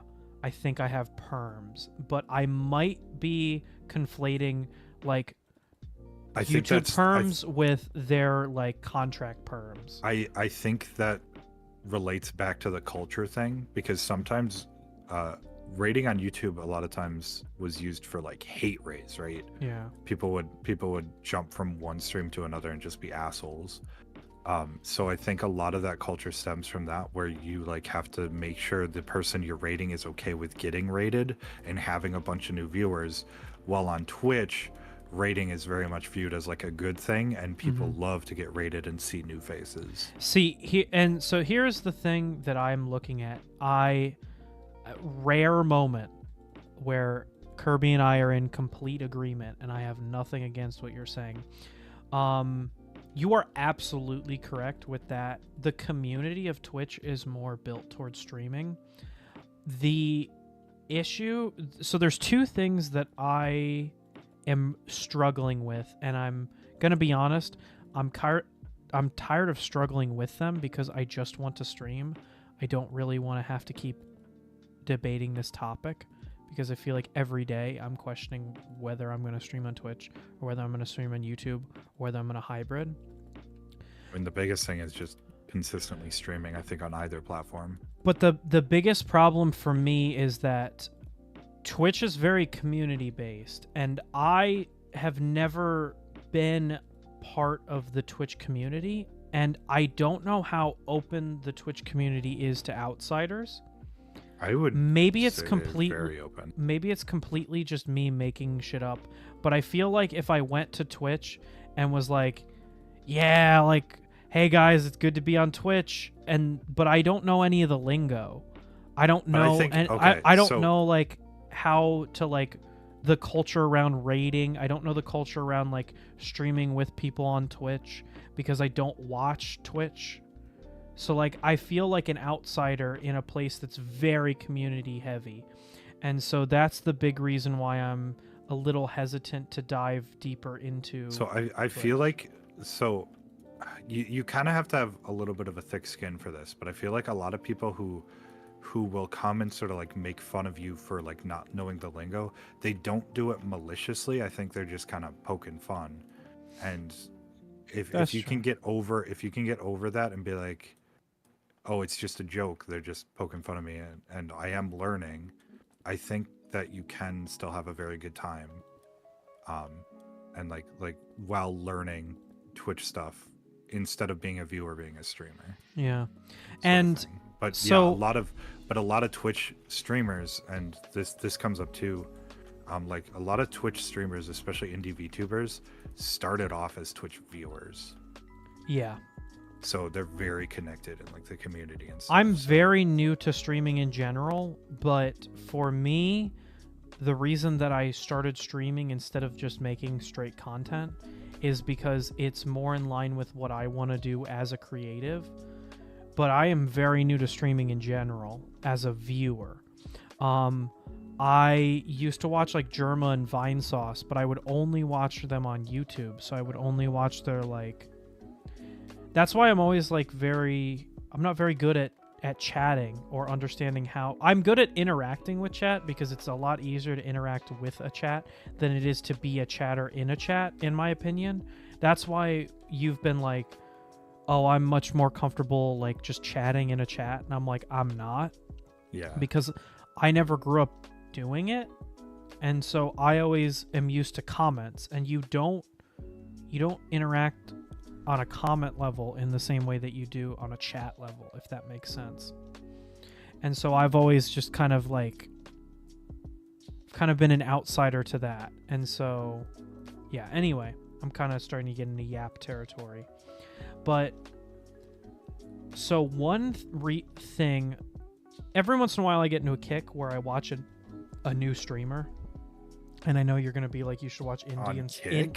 You should watch indie instead of watch streamers on Kick? No, I'm kidding. But the VTuber that I've been watching a lot of this week has been Tenma. Okay. She's very funny. I didn't watch her at first because I'm more familiar with Pippa, and Pippa is a very particular personality that you have to be ready for when you watch her. And I'm just like not super interested in that. And I was, again, a lot of the reason why I don't watch certain people is because I had this idea of what kind of streams they had. And then once I watched their actual streams, I was like, wait a minute, I actually fuck with this content heavily. But yeah, I've been enjoying Tenma's content. The reason that's important for this conversation that we're having now is she streams both on Twitch and YouTube and will like go fluidly between the two of them. And does she stream both at the same time? Because I know like no, Pippa will do not YouTube to, streams. well, and Twitch she streams, but not might. at the I same don't time. know, but to that end, I don't think that's not the point I'm making.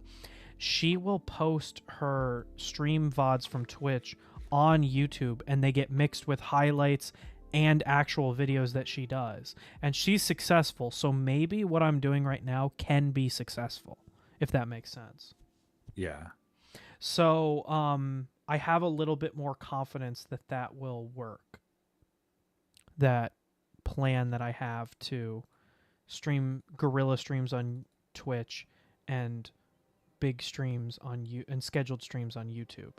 I think the biggest thing, especially with Twitch, you don't really need a set schedule, but if you can like guerrilla stream, I know it's guerrilla streaming, so there's not always a set time, but if you can guerrilla stream around the same time of day every time, I think that's how you're gonna get a consistent viewership. Yeah, I think what I want to do is I want to do the guerrilla streams whenever the fuck I want to, and then the scheduled streams are why you come to YouTube.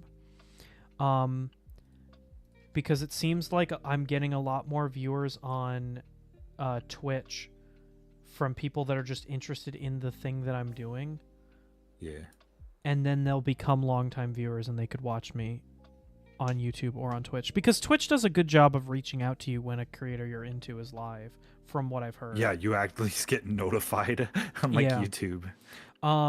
That's why I think the schedule on YouTube is kind of a necessity thing, because you don't get notified on streams. So if you have a set schedule and people I kind of want to try not. Well, I did it last week, but I kind of want to try not doing a schedule and just doing full guerrilla, like not even planning the streams beforehand, just literally being like, I feel like streaming at 7 o'clock tonight, and seeing if I'm as successful as I am right now. Because I keep having this idea that I won't be successful on YouTube unless I have a schedule, but I don't know if I have a big enough audience for that to matter just yet. That's one thought that I had. 1, 2, 3, 4, 5, 6, 7, 8, 9, 10, 12, 13, 14, 15, 16, 17, 18, 19, 20. Multiply 20 by 2, that's 40, right? Let's see if I have enough. Ah, shit. Can you fill this up for me real quick? Oh, man. What am I filling up? You're filling this up with glass, right? What am I filling up The with perimeter glass? floor. Yeah. Do you want me to fill up where you're 1, building? 2, 3, 4. It would help. I gotta go to the end and make some more glass, so it'll be a little 8, bit, but yeah, I can do that. 11, 12, 13, 14, 15, 16, 17, 18, 19, 20. Did I say 20 or 40? I think I said 40, right? Let me count again. I'm going to stand here. This is 20. 1, 2, 3, 4, 5, 6, 7, 8, 9, 10, 11, 12, 13, 14, 15, 16. 20. I was right. It's 40. So 20, 21, 22, 23, 24, 25, 26, 27, 28, 29, 30, 31, 32, 33, 34, 36, 37, 38, 39, 40, 41, 42, 43, 44, 45, 46. Holy shit, it is actually to the block perfect.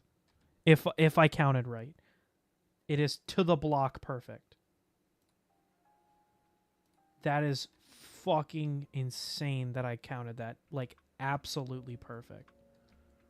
I am praying that I have enough. You were the smartest man alive. I'm the luckiest man alive. Alright, so now I count 6 from you. So 1, 2, 3, 4, 5, 6. Am I out of sand? No, I gotta make more sand. I can bring sand over to you if you want, because I took it out of the item, or I took it out of the thing to put in pink.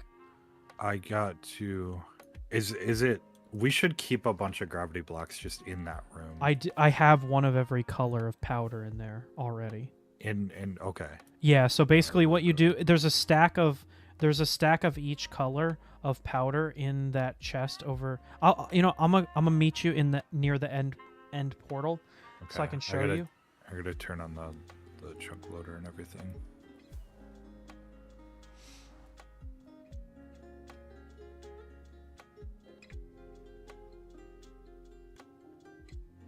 Uh-oh. Yo, this is swagging. The chunk loader isn't working. Oh no. No, why is it broken this time? Shovel. I think I gotta rebuild this for 1.20. Wait, is it really? Cause no. When did that break, dude? Somebody by the keeps way, breaking. Somebody keeps breaking the minecart that's in that room, in the fortress room. That one needs to stay there. Oh, it was there when I came in. Was it? Yeah. Maybe they're like stacking weird. Maybe if I replace. By the way, Tim, I don't know if you're still here, but it's good to see you. See, I don't make fun of you like Kirby does, but I think I know what I need to do. I gotta replace it with something that's not a normal minecart, like a chest minecart, and then make it so that nobody can like step on it on accident. Step on it? Like move it. I just like need to step make on it me? So nobody. Yeah. Don't step on me. Don't tread on snack. Don't snack on me. There's something that I wanted to say and I totally forgot what it was.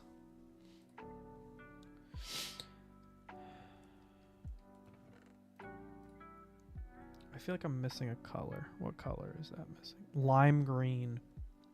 That's what I'm missing. I'm missing lime green. God, I hope we have lime green. Otherwise, I'm gonna have to make a. You're gonna have to make it. I just looked in the. Is it concrete or the wool? concrete powder? It is weird. I have none. God damn it! Why do you guys keep breaking this shit? What do you mean? I don't think we ever had lime green concrete. I made a stack of every color and put it in that chest. So somebody emptied I'm in the out item all sorter. I'm not in the fortress room. I know. I checked the fortress room and it has no more lime green concrete. Oh. So if there's none in the item sorter, that means then we're out. I'll check because that will frustrate the hell out of me if it's the case. Oh, there's none in the item sorter. I can tell you that. Kidding me. I just fixed this. Oh shit. What was I getting? I was getting something. Oh, minecarts. I'm so sick of the gas spawning. Oh my god, this is annoying.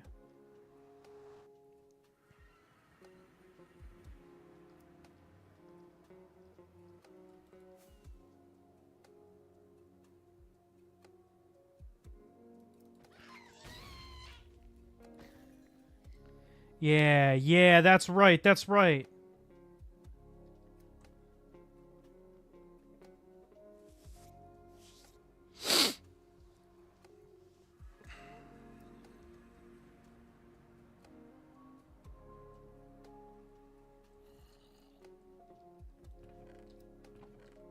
Come on, bro. Where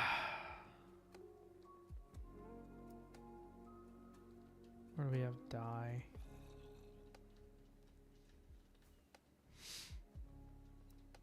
Theoretically, I just need one, and then I can swap it in, because we just need a stack of it. Fuck, we don't have one. We don't have any green dye at all? You're kidding. You have to cook cactuses for that. It's a pain in the butt. I know how to do it. I just don't wanna. We should make a cactus farm somewhere just so I have one. Oh, you do? Okay. Yeah, I built one on stream one time. Is there a way to fly there through the nether? Kind of.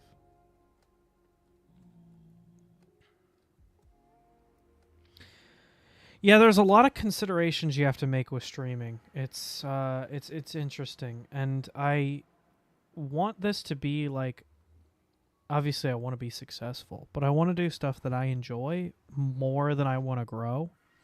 Because if I wanted to grow at the expense of doing what I want to do, I wouldn't play stuff like Sonic and the Fallen Star on stream. You know, like I would play stuff that's like really popular.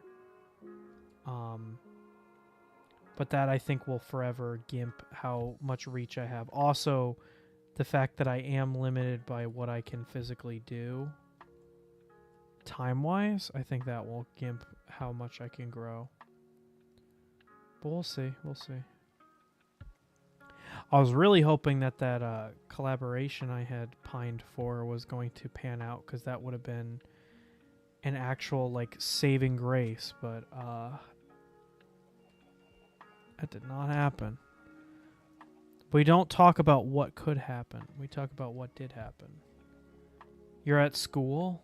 No way. He's at school, guys.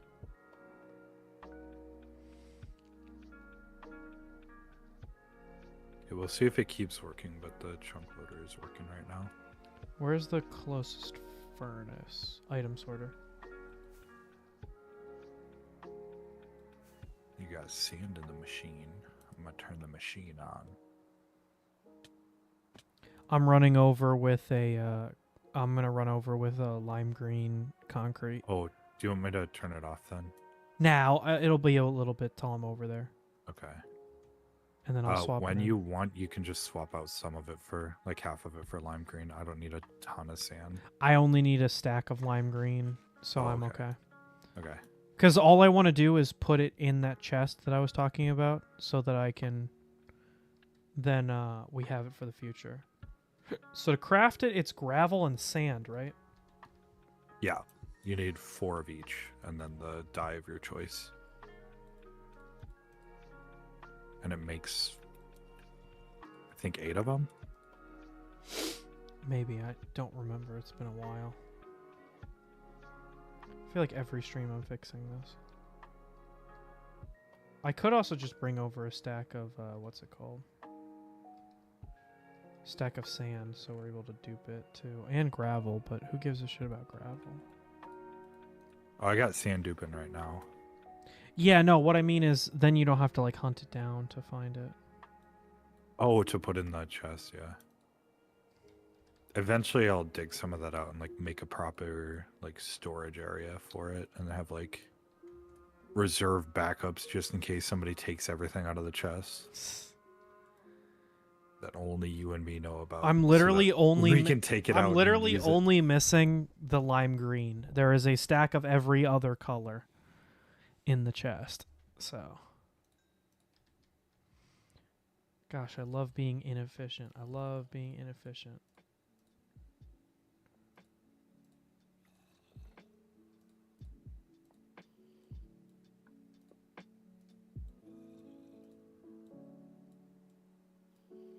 You're right, it does make 8, so now I have 16.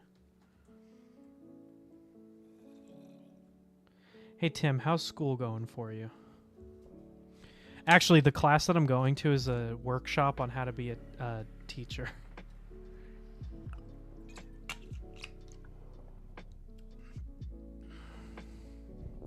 So, I'm also preparing to be a professor, just like you. I guess teacher is probably the better word for it, since you're looking to not go to higher ed. You're looking to go to primary ed. The better one. God, I wanted to make a joke, but I really didn't want to be. I didn't want you to be mad.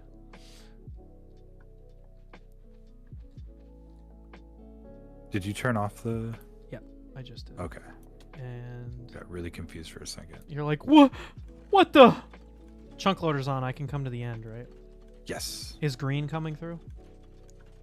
Yes. Okay. All right. Then I'll leave it, and you can just sit there and watch it. I'm gonna go back to the item sorter and start prepping for the next art. What See, I if have an don't hour. watch I it? don't I'm gonna know. close my eyes. I don't know. I kind of don't want to. Kind of just want to.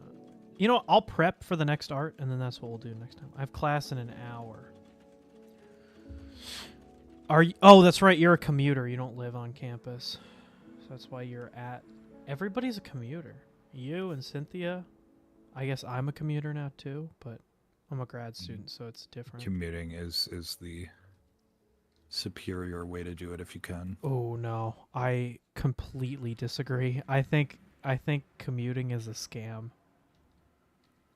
I think colleges And you think living on campus isn't a scam? Yes, I do. I genuinely think that living on campus is not a scam when you look at it in totality. I think if you can get a place that's like college town, like close to campus, you're gonna have a much better time. So,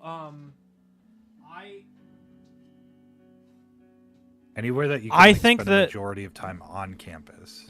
I think that colleges promote financial freedom by saying like, "Oh, if you move off campus, then you can take everything into your hands." And so you end up taking everything into your own hands. And people feel like they're saving money, and they don't end up saving as much as they think they do.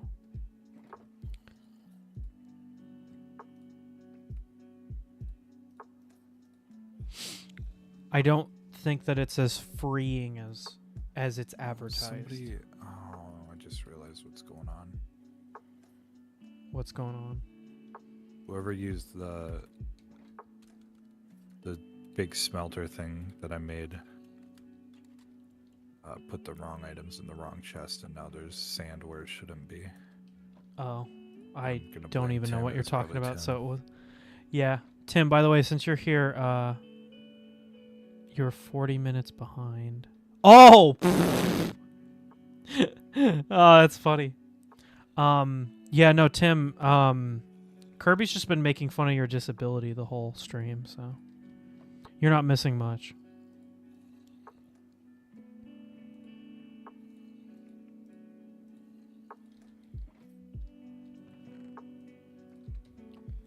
I said I really like the comparison where it's like you're like, oh, my dog ate my homework. You're like, oh, Tim messed up blah blah blah. It's like he can't he can't defend himself. Hey Tim, were you the one that took the bone meal out of that composter at the Firework factory. because that broke it. I could replace that composter to make it harder to break. Could you put probably like a should. slab on top of it? No, because you can still right-click the side, and I think that's what happened. Somebody accidentally right-clicked it and didn't realize what they did. Probably didn't even notice that they right-clicked it, but I could replace it instead of a composter, put like a chest there, and then like cover the chest so you can't even open it. Or even like a barrel to make it less conspicuous. I just need something that gives off 9 redstone signal. Ticks. The redstone ticks. No, not ticks. Like the signal strength. The redstone ticks. Different. But it probably was me. I'm sure. Dude, I'm trying to sure defend you. I'm trying to defend you. I'm sure it was a complete accident because it's very easy to like. No, I think he did it on accidentally right-click purpose just to spite you. I think he I actually. kind of hates shoved you. it in a corner to try and make it like harder to right click on, but it is something that you can totally just accidentally do. I think that he did it on purpose because he hates you. Probably. I probably need. Oh, I definitely need more black. That actually probably is the right amount of black. Empty shulkers. Do we have some? Are you empty? Ooh, can't wait for Fuzzy to be like, who took my empty shulker?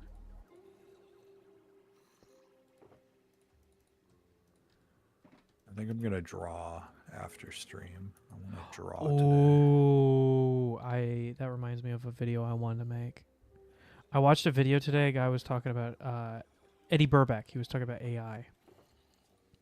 And I finally think I came up with the reason. Like, everybody keeps saying AI is really bad for artists, which is an opinion I share, and I think it's very easy to have that opinion. But I don't think enough people realize why the temptation exists for people to use AI as a shortcut. Because a lot of the people that are commenting on AI are creatives that have the talent to create. I don't think I've ever heard anybody talk about the AI debate who isn't somebody who makes the content that AI quote unquote replaces. And I think that's the unique quote unquote perspective that I bring. And I kind of wanted to talk about it, and I wanted to see what your opinion is. Obviously, I am really big against AI for creative uses. Yeah. It doesn't make any sense. So. But I think the thing that people aren't discussing is why people are doing it, because they keep just saying, oh, it's a shortcut. But I think that kind of misses the point of why people take a shortcut to begin with. And I think it's not inherently nefarious. People like, I think, hold on, I'm taking a There drink. are definitely people doing it nefariously, but yeah, I agree with you. A lot of it isn't. I'm gonna be fully honest with you. It's not people rubbing their hands together, being like, artists aren't Fuck getting my those money. artists. Scummy pigs. Yeah, it's But not people doing that. For me, as a person, I'm gonna get very personal with this, so I apologize if anybody's like, Ace, why are you getting so personal with this? But one thing I've struggled with my entire life is I would consider myself a very creative person. I think that that's fair, and nobody's gonna be like, oh, you're so humble saying that you're creative. But anyway, but I lack the physical art talent. Like, I can come up with a lot of ideas, but I don't really have the talent to put those like pen to paper very much. And so this whole AI thing, to me, I see a lot of myself in some of the people that use AI content, because sometimes you have passionate emotions, and art is the best way to express those passionate emotions. But if you're not artistically talented, it's nearly impossible to represent your artistic feelings. Like, I am... Again, by the way, I'm going to turn this off so I can replace the... I don't need that much green concrete. Being surrounded by so many people that are artistically talented, like you and my sister, it's kind of tough to watch all of you guys create when I have ideas in my head that I can't make because I just lack the talent. And to that, I know the comment is, well, you can always start at being bad at something and get good later. But when you have people that are so talented, as now that we have like things like social media, it's so easy to like go on to like Twitter or something like that and see people that are making like modern art, like super, super high quality stuff. And so it's very easy to look at that and feel like the amount of time it would take me to get good at this thing, I'm already outpaced by everyone else in my field.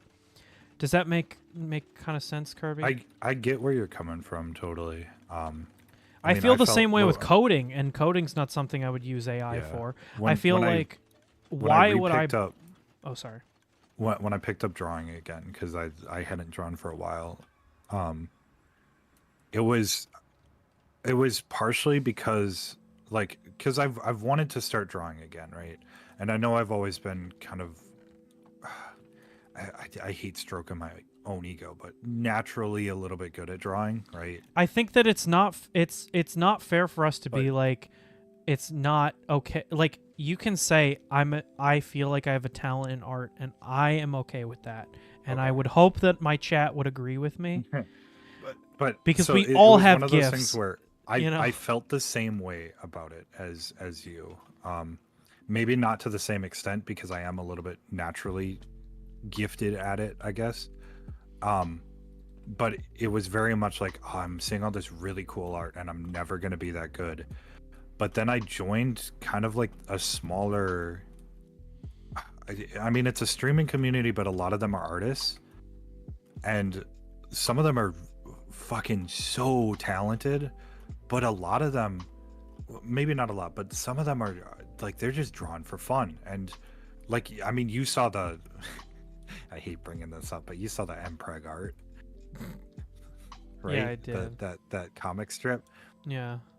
He was just fucking having fun. I'm like, man, you can have fun and it's still good. Like, it doesn't have to be good art. It just has to be like you having fun. So I'm like, fuck, maybe I should just start drawing again.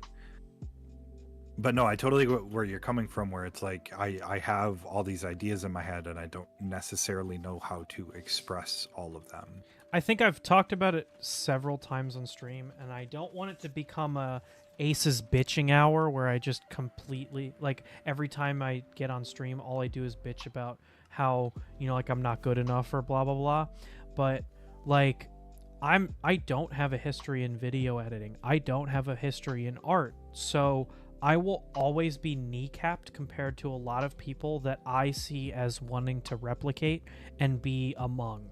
Like, I know you say you say I shouldn't watch corpo VTubers. I should watch more indie, and I agree. That probably would make me feel better, because then I'd be like, you know what, I have a shot.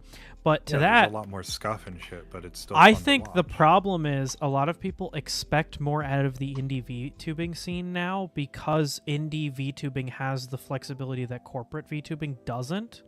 Yeah. Whether that's valid or not, and so I always feel like I'm in a race that I'm losing, if that makes sense. And so I can understand, and again, understanding doesn't mean I would do it, you know?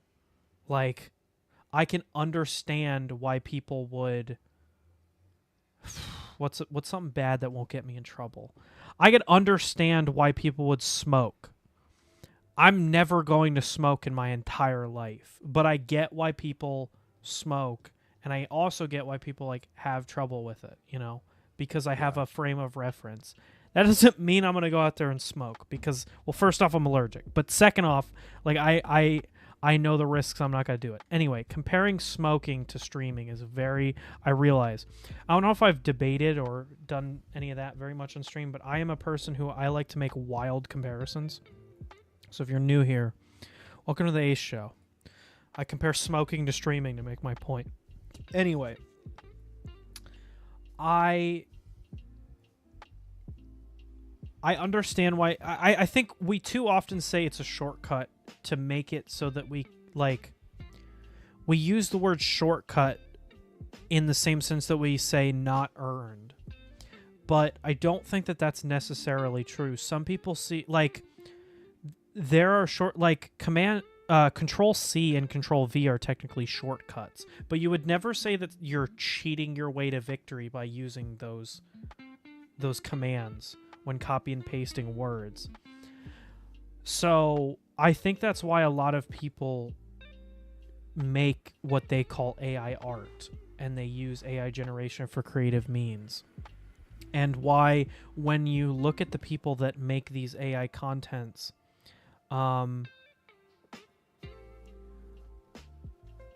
is because if you look at the way that they talk about it, they always say, I generated, or look what I generated. You know, like, look at the prompt that I made. So it doesn't look to me as somebody trying to steal artistic work from others. Instead, it looks to me as as people trying to fit in with others, if that makes sense. And I think there's a very big distinction. So obviously you kind of have to understand, when you're doing AI stuff, properly labeling your stuff as AI, I think, is very important. And another thing is not trying to be too full of yourself, because I know there's some, like, really the AI bros, where they're like, I'm a prompt engineer. No, you're Yeah. not. You're putting text in a fucking chat Yeah, box. but those like, people I think are like a very small minority vocal because minority, they yeah. don't make it. AI wouldn't be this economically profitable if that made up the majority of people using AI. Yeah. No, but I totally agree with you. Like, it's a way to express yourself if you don't have the means to. Yeah. You just have to be careful about how you label it.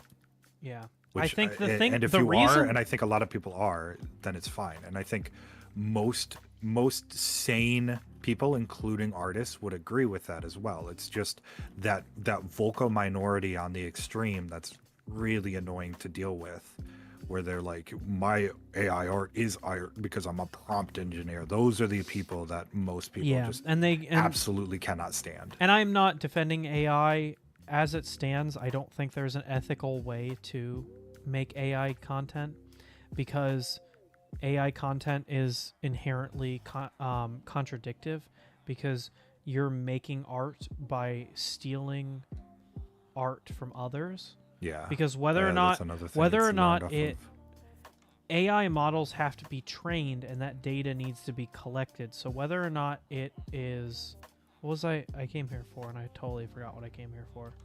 Oh, I need rockets. Anyway, it's just the nature of what AI is. It needs to be trained off of a data set, and pretty much, I don't want to like get in trouble by saying every data set, but pretty much every data set has a stolen aspect, or is completely stolen.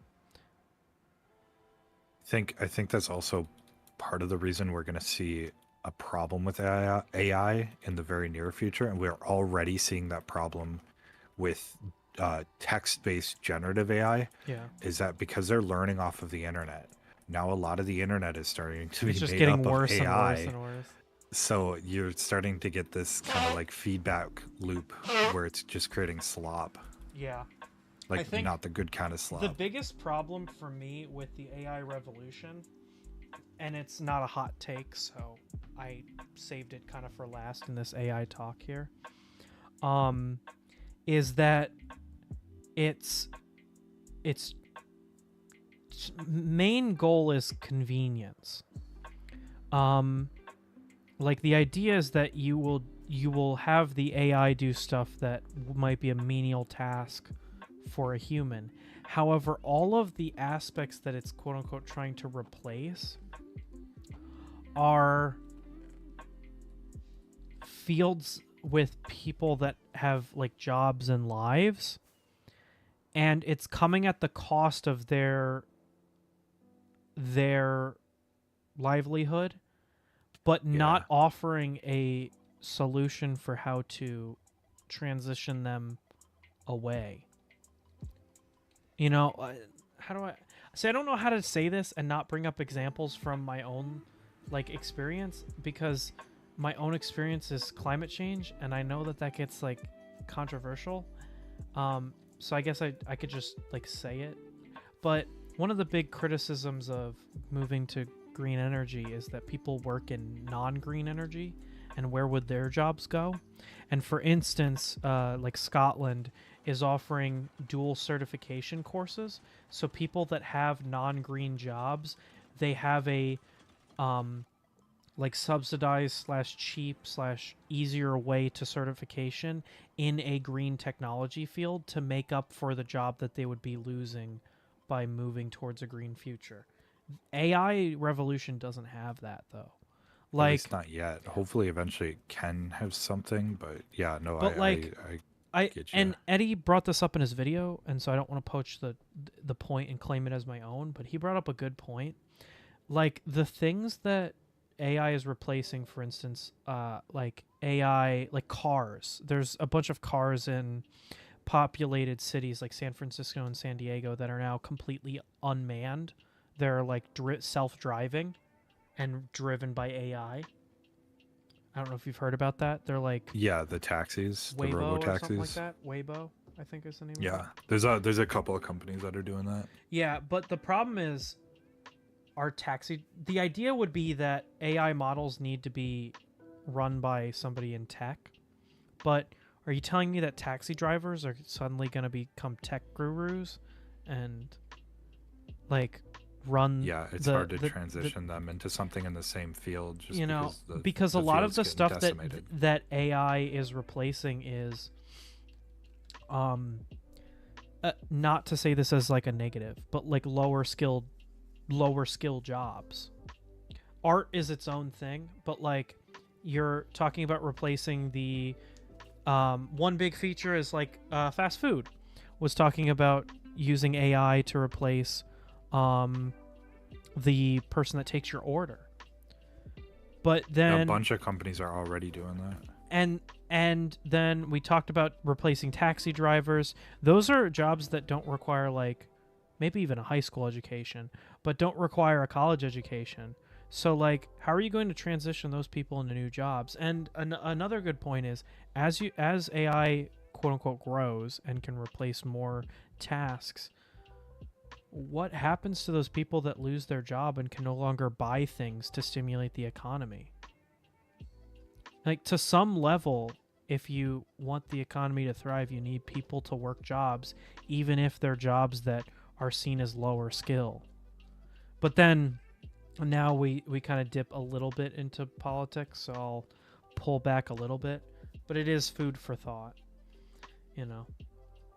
Yeah, we're starting to get into like the late stage capitalism talk, which I have a lot to say about, but probably not appropriate for stream. I think at the end of the day, the reason why the tech industry has been failing, I would argue, since the development of the smartphone is because the smartphone was developed, or I'll say the smartphone and social media, I'll lump them together because they're very similar in the way that they were initially pitched. When Steve Jobs talked about his idea for the iPhone, he said, I wanted to come up with something that was like the bicycle, where a human can outrun a cheetah because cheetahs are very fast, but they have no stamina. So a human can run longer than a cheetah, but they can't achieve the same speed as a cheetah because their body isn't made for it. But you put a human on a bike that can take advantage of mechanical gear ratios, and now they can make up for the speed difference.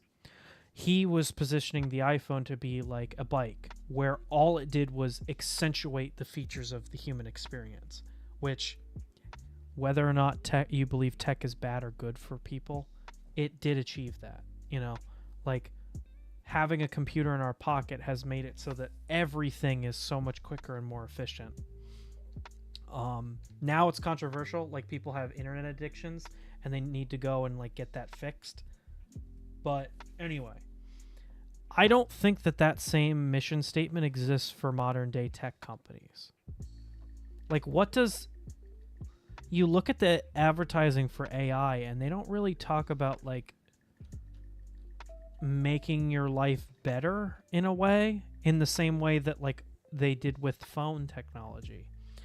It's very nebulous how AI technology will help us. You know? Like look at the implementation of it. I would argue that most of the implementation of AI thus far has, in the way that they've advertised, has been kind of just a gimmick. Like driverless cars. It's kind of just a gimmick. Serverless fast food. It's kind of just a gimmick. It doesn't make the experience that much better, and it doesn't make it cheaper. So like, but the only case that can be made for AI, but the reason that I don't think that it's a fair case to make because it's not the way that these companies advertise it, you could argue that the strength of AI is designing for disability, like we were talking about earlier. AI art just hurts people. That's why I never say AI art. I say AI generated images or stuff like that because it's not art. It's a computer. AI It's a computer program chopping up someone else's work and replicating it. Anyway, but it could be like AI could really help for people with disability. I hate to keep referencing the video because I don't want to steal it. please go out and watch Eddie Burback's AI video. Eddie Burback makes fucking great content. I just want to say his Ghost Kitchen video, fucking fire. Anyway, Yeah. and I know they're not great for like the topic we're talking about, but the his Margaritaville and Rainforest Cafe videos were fucking peak. Anyway, he pointed out that there was a woman who had a tumor in her brain, and removing it removed a part of her brain that she needed to speak, so she can't like when she speaks she like mumbles. She goes like and I'm not making fun of her, that's literally how it is. Because a part of her brain was, you know, hit with cancer. But with AI, they could take old recordings of her voice and make a like voice replication of her so that she could talk to people in her old voice. Which, like, that's a cool use of AI technology. Another one, we talked about self-driving. What if you're blind and you use that technology basically to self-drive yourself? Like to help you navigate around the world. That would be really cool. But the problem is companies don't advertise it that way because I think there's not a big enough market for it like there is with something like the iPhone. Yeah. The iPhone could be sold to everybody regardless of class, regardless of gender, race, any of that.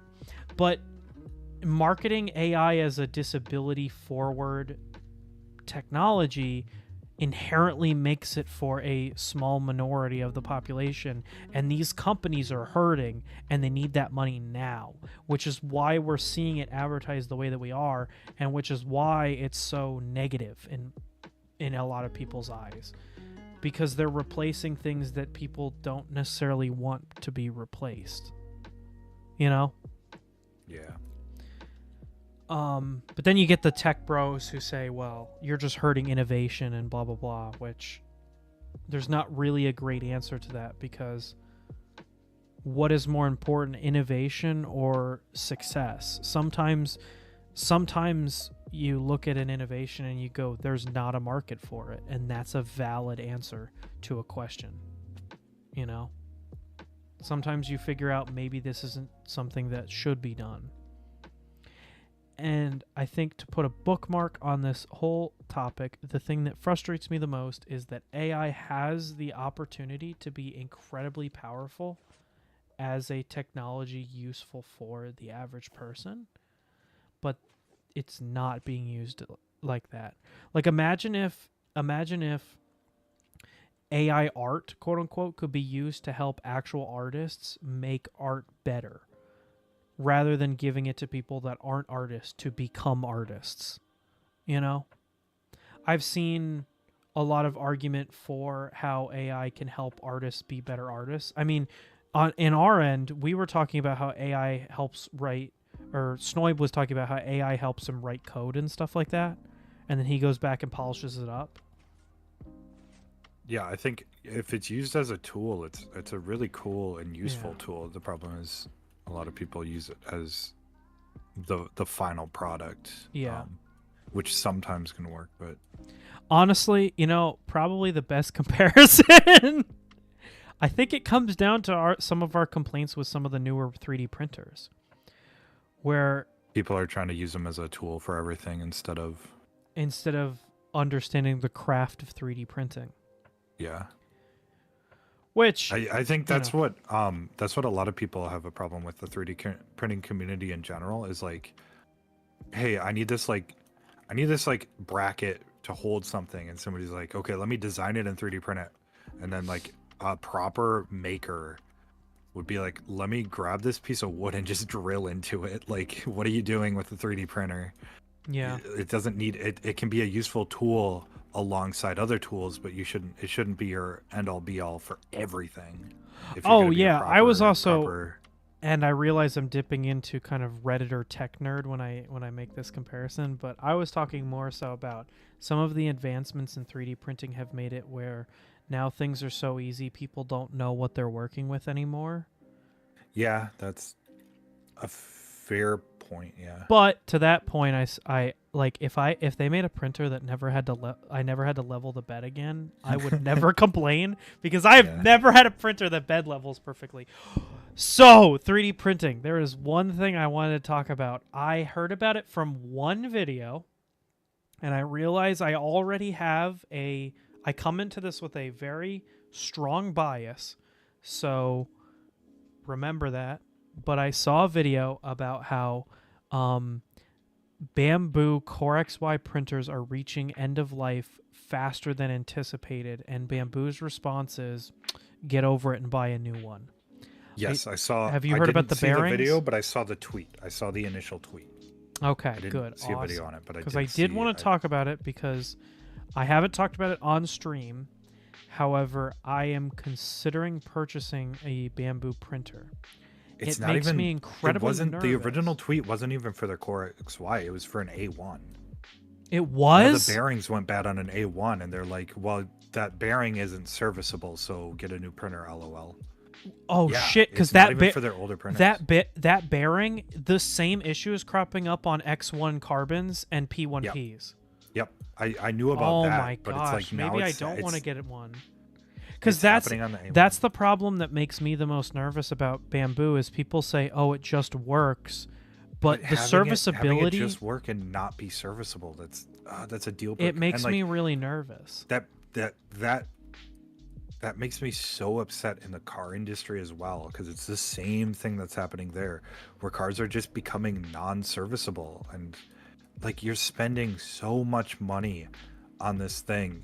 For a lot of people, especially now since you can't buy a house, a car is their biggest purchase of their entire life, and you're telling me that you can't fix it? Yeah, like, what? No, it's and then same thing with 3D printers. I know it's not as big of a purchase, but it's still like you're spending, especially if you're buying like an X1 carbon or something, you're spending an entire paycheck, sometimes 2-3 paychecks depending on your job, on that thing, and you're telling me that like I just gotta buy another one? Really? Yeah, I can't replace this like $6 part.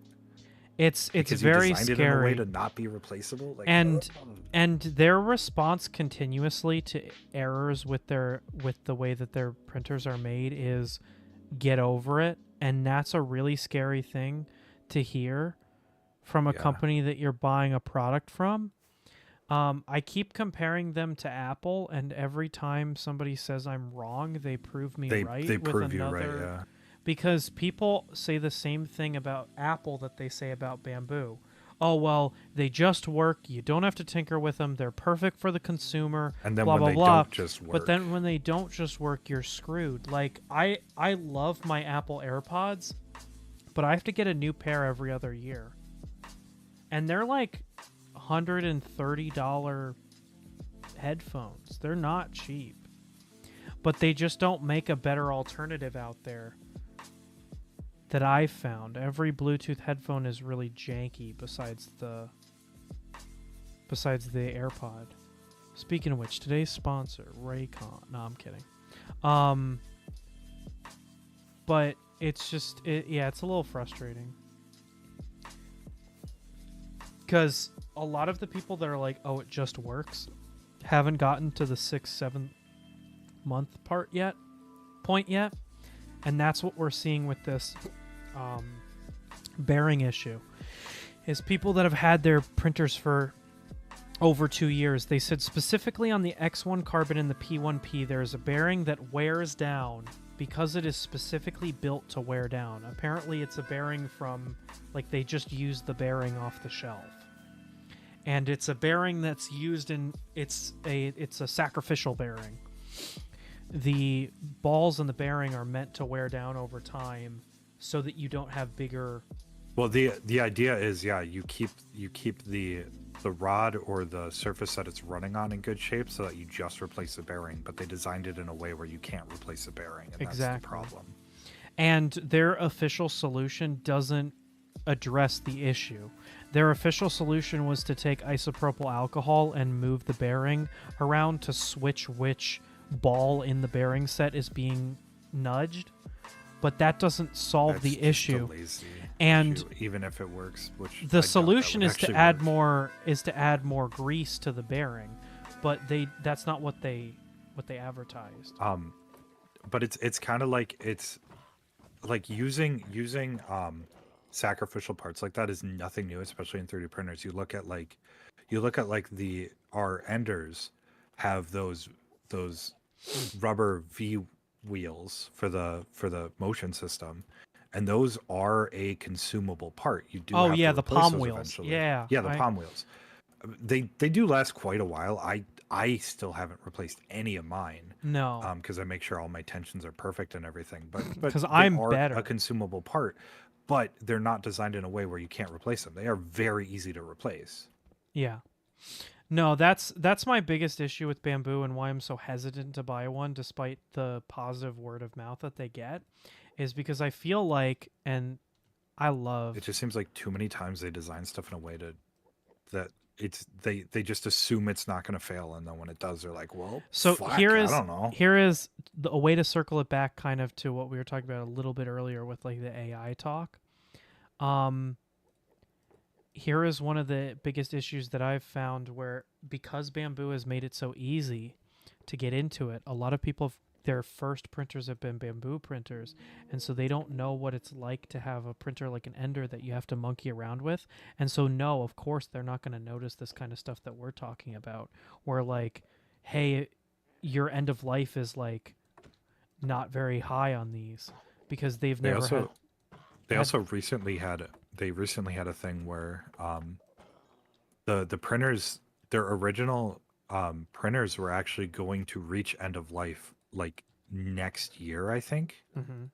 And people were complaining about that, and now they just extended it on their website for like software updates and stuff. But that still doesn't solve the issue where they were only designed to last a certain amount of time. Yeah. Yeah. So they knew, I think they knew about these bearing issues going into it, and they just didn't do anything to mitigate that. They didn't make it repairable. Yeah. They didn't. Or they didn't. maybe it wasn't that they knew about it, but that wasn't something that they prioritized. Yeah, I think that's probably the case where. Yeah, and like the whole ending software support too. It seems very weird on a printer that's built around having cloud connectivity and cloud support. It just seems weird to Hey, by the way, I found a brand new have an end of life. I found a brand new thing in the end and got another shulker and another elytra. Oh, nice. I have a few elytras still at 0-0. I'm gonna It's the shulkers that we're kind of low on, but I have the shulkers in the overworld now, so we can eventually build a shulker farm. I showed people the one that's stuck in your floor last stream. Yeah, I think that one's just gonna live there. I don't want to go dig it out. Yeah, I think it's very sad because I kind of gotta agree with with everybody else.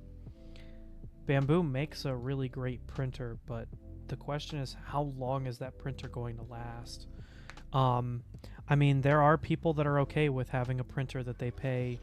Well, it's not even about how long it lasts. Like you look at, I mean, these printers, they came out in like 20. When did Bamboo release that? Was it 2020? It was either that or 21. Okay. I feel like it was after COVID, but maybe I'm wrong. So the printers are 3-4 years old now and already breaking. I wouldn't even say already breaking. It's one of those things where after 3 or 4 years of owning a printer, you expect to do some maintenance on it, right? Yeah. But they're designing these things in a way where you can't do that maintenance, and that's the issue. I think that the So 3D like printing industry is learning the wrong lesson from Bamboo, because like tramming your bed used to be a thing that took like 5 minutes. It took me a week and a half just to tram my bed on the K1, because every time. So here's how you have to tram the bed on the K1. You have to flip the entire printer on its side, unscrew all the feet, unscrew the bottom plate. Then there is a tensioner that keeps tension on all of the axes so that they can spin together. It's part of what makes Core XY Core XY. You have to undo that. You have to undo that. That. Oh God, what are those rubberish things called? That have the teeth in them? Belt. You have to undo the tension on the belt and pop the belt off, and then you can tram the bed. Hey Cynthia. I don't want to be like the actually, but actually that doesn't make core XY. But no, I know what I know exactly what you're talking about. That tensioner on the bottom. And the thing is, and hopefully they changed this in their newer K2 printers. It's because they're running the entire bed off of one motor, and then you have no way to manually adjust it like an Ender or like my Voron, where it has the little wheels that you turn. Yeah. Because running it off of one motor isn't inherently bad, but then they don't have the adjustment points that you really need. Yeah, well, because I had to do that with mine. One of my corners was like a whole millimeter off, but it was exactly. I did the calculations. It was exactly if I moved one of the pulleys 2 teeth, then it would be just about perfect. So that's what I did, and I was able to loosen the belt just enough, not take it all the way off, and just have it basically skip past 2 teeth on one of the corners, and then it was just about perfect. But sometimes you got to do a full reset like you were doing.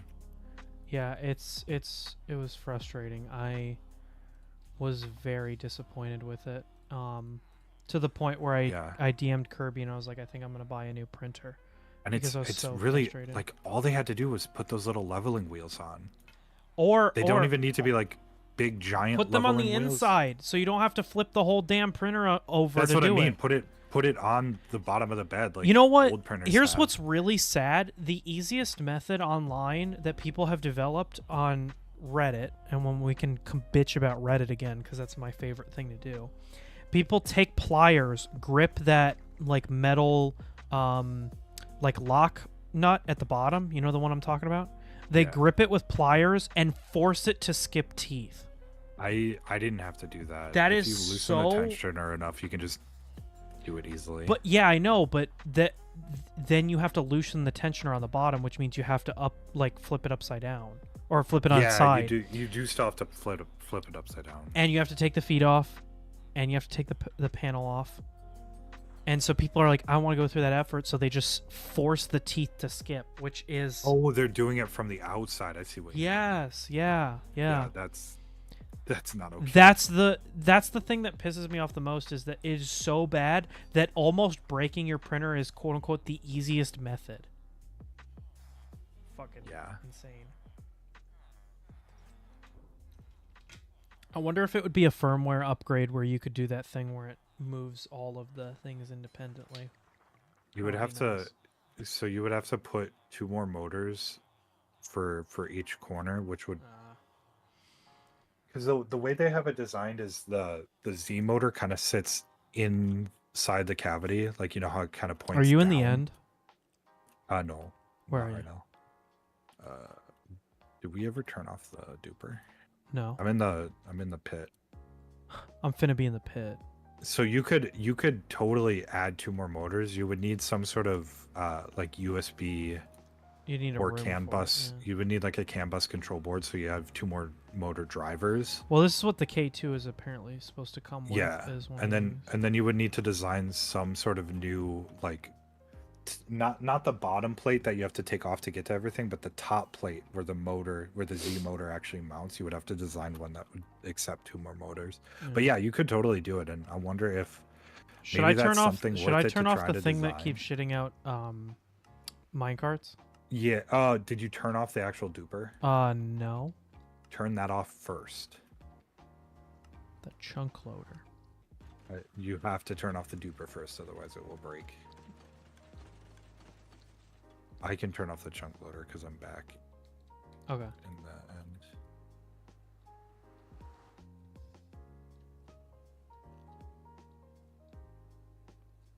And then I'll meet you at the.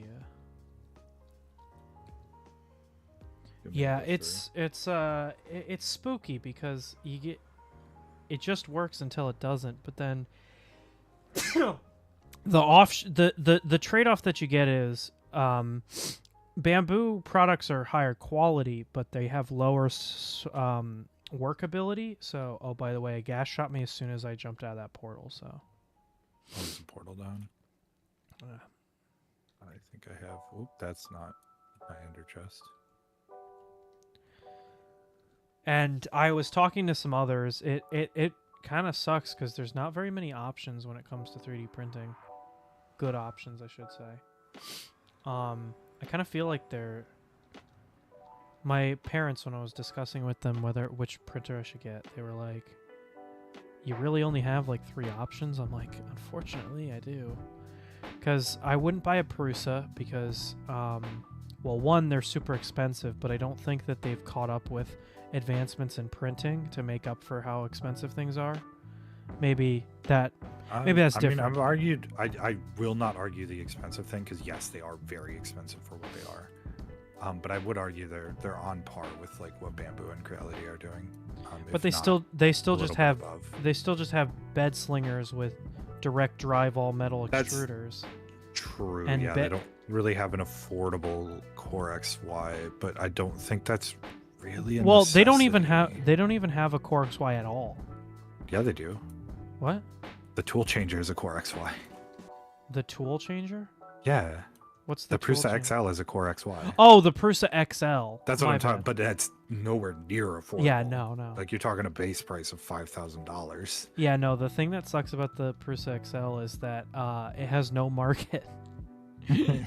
Yeah. Because anybody that would buy that would just rather buy a better printer. But I also do think that It's like the Core Neptune XY Max or whatever the fuck it's I called. think the Core Orange XY is a Storm little bit Giga? oversold, honestly. Yeah, I don't- think if I don't- you're I agree. if you're gonna make a print farm, I think the simplicity of having all 3 axes separated from each other makes it much more reliable and much more repairable. And that's the biggest thing I'm gonna go out on a limb. I don't know how it performs, and considering my history with Creality recently, I'm not advocating this as it is a better printer. However, on the surface, given what we were just talking about, I think the Core XZ concept has the possibility to be the best of all worlds, because most of the ringing that you get is due to movement in that y-axis, or like our movement in the, oh my god, what am I'm going crazy, I'm sorry. So you have movement in the bed slinger direction on the bed, that's in the y direction. Most of the ringing comes from it wobbling because it's moving the X and Y direction back and forth on And the then you same got- plane. Yeah. I don't know if that makes sense, but like, I think, in my opinion, and the people that have tested out the Ender 3 V3 have said that it looks to be higher quality, yet the speeds are decently high. Yeah. I personally think that has the best hybrid of everything. I It's got still good think quality, it's it's got good speed, and it's got good serviceability compared to some of the other options. compared to a Core XY, it is much easier to service. I still think that, especially print farm wise, I think having the combined X and Z axis still makes it trickier to service a little bit on some aspects. Some aspects it's the same, right? Like if you have to service the Y axis, Yeah. it's going to be the same as a normal Cartesian printer. But if you have to service the x-axis, you're unwinding a belt and doing all sorts of weird stuff. I'm gonna So go I out on a still limb think- I and still say think for a something. printer farm, I don't think speed for a single person buying like 1, 2, 3 printers, Yeah. speed is a big thing, right? But if you're doing a print farm, speed is not a necessity, and that's why Because I've heard the hoping- opposite. Every video that I see about print farming, they say speed is the most important thing to their business. I think they're looking at it short-term gains versus long-term reliability. Yeah, but also you print for Etsy versus a print farm. Like print farms that have like 20 to 30 printers, and they will get those, like they'll buy 20 to 30 printers in bulk. but all at once. yeah, that's fair.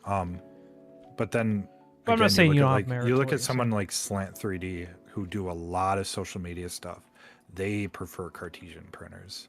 Yeah. Where all three Now axes that are could be separated. just because that's what And they're they push comfortable them. They with. push them to make them really fast. They're not as fast as a Core XY, obviously, but you can still. I think people underestimate how much speed you can get out of like a stock ender. Yeah, It's just honestly, I nobody's really think that what tried limits your speed more than the is your movement flow rate. is your flow rate, is your, I'm just going to say physics in general, because Yeah. you can get those things moving really fast, but you're making tiny movements, and so you can never get up to those advertised speeds ever, because it's just Yeah, limited by it's physics. the acceleration that's going to be your biggest time. Because you changer. have, well, not even just the acceleration itself, but the acceleration and deceleration coupled together.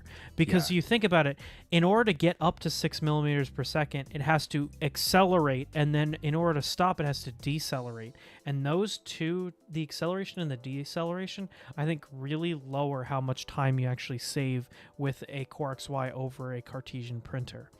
And Unless you're printing to your something point with about big, serviceability, flat sides. Yeah. yeah. To your point about serviceability, I would argue on a Core XZ or whatever it's called, I can't tell you how many times I've serviced the X-axis. The Like you've done it Z-axis, so many times. no, I think maybe Or I've done you it haven't once. Done it. Yeah, I might have done it it's like not that's something that you have to do. I very often, service. especially I would since service the Z-axis quite a bit, but in the way that the Ender 3 V3 is set up, it doesn't use Z screws. So I would think it's easier to there's gonna be service less service because you don't have to worry about that Z screw and in every case except for the Prusa, most Z screws have a coupler. And so it's always going to be like a little bit of it's going to be, you're not going to get a perfect swivel because the coupler will introduce a little bit of like wiggle room. And so then you have to service the X gantry so that you get perfect Z level, because the coupler will make it so it doesn't spin in an even circle. So in that regard, I think it has the possibility to be easier to service. But I think one of the reasons why Core XY right now is harder to service is because we don't, as a community, we don't understand it to the level we understand Cartesian. Because Cartesian has existed since 3D printing started. But in terms of wide scale, I don't want to actually you, but actually the first consumer 3D printer was Core XY.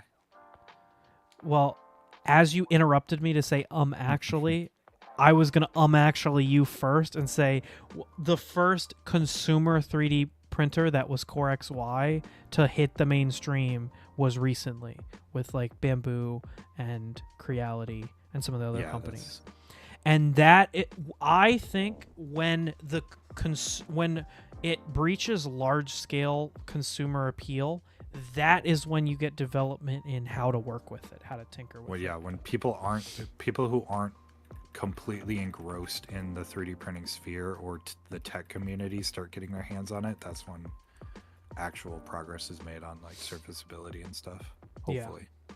Hopefully serviceability improves. So you're right, Core XY is not a new concept, but for a lot of people it's a new technology. And so I just don't think we have that level of documentation that we do with Cartesian to know how to service it long term. Because like we were just saying, a lot of the big Bamboo printers are just hitting AOL right now. And so people just aren't ready to work on them, I don't think. You know? Maybe people will find ways to service Bamboo printers in the future, and then it won't be as difficult. From what I can tell, but I doubt it. It's just not designed to be serviced. By the way, are you doing? There are certain. Are you doing? Hold on, put a pin. Are you doing glass and then a top layer of stained glass, no, or all stained glass? Just top layer of stained glass. There's So nothing the below the glass. oh, there's nothing below the glass. Okay. Yeah, it's just void. And you're sure Nothing's nothing gonna will spawn down there anyways because it's bedrock. Oh, okay. All right, gotcha. All right, I'll help you out. Well, oh, I realize how funny that statement is. Nothing will spawn down there because it's bedrock and we're on Java. Because on bedrock, mobs can spawn on bedrock. That's so funny. That's why you haven't torched this place up. Anyway, continue Yeah, your 'cause I don't need to. continue. Yeah, I think because I don't want to say to be fair to Bamboo because I don't like being not to be fair to Bamboo. Yeah, They no, do I want have- them to win they- this lawsuit, for- but I don't like them. for the stuff that they do have documented to fix and stuff. They do a really good job at documenting it, which is why I think They're this good at what bearing they issue do is and not something- good at everything else. Which is why I think this bearing issue is a real big problem, is because they don't have a way to fix it themselves, and that's why they're telling people just to replace the printer, because it is not designed in any way to be repairable. And I don't think somebody's going to find a magical solution to repair it. I think it's going to be like, here, if you do want to save money and not buy a new printer, here's how to do it, how to repair it in 6 hours, sort of thing. Yeah, or like here's how to take it the Like, entire you have to thing take apart. apart your entire printer. There's no way around it. Yeah. And then the thing that I've kind of run into is machines that are really well engineered to work aren't very well engineered to work when you put them together yourself. Like taking apart that K1, I think the bed level is never going to be as good as it was when I got it from the factory because I had to Yeah. open it up and fuck with it. Or if you want to go back to the iPhones thing, you take Yeah. apart an iPhone, you're going to ruin the water resistance. True. So it's the same sort of thing. As soon as somebody takes apart something that's made not to be taken apart, and it's not like you can't have water resistance with a phone that can be taken apart. People have done it in the And past. it's because People are still doing it with like Apple, Fairphone. as much as they want to tell you it's not the case, they don't design for shit going wrong with their phones. They Yeah. design for perfect scenarios. And so like when people drop and break it and have to get their screen replaced, Apple doesn't care because they don't make money off of you getting your screen replaced. They make money off of you buying a new phone. So of course they're not going to make a solution for that. Oh, Or it's like the that's whole- just a hole in the void. It's like the whole BMW versus Toyota thing. I think this came up before, but like BMWs are designed with the idea in mind that they're going to be serviced on time every time, and then they're okay. Toyotas are designed with the idea in mind that people aren't going to service them, so they're going to run no matter what, Mm. and they're going to be easier to repair. And BMWs are like, well, you should be taking care of it, so you shouldn't have to repair it, and then Yeah. you get like freak accidents and stuff. And Another like thing, an iPhone, yeah, you should be taking care of it, so you should never have to replace your screen.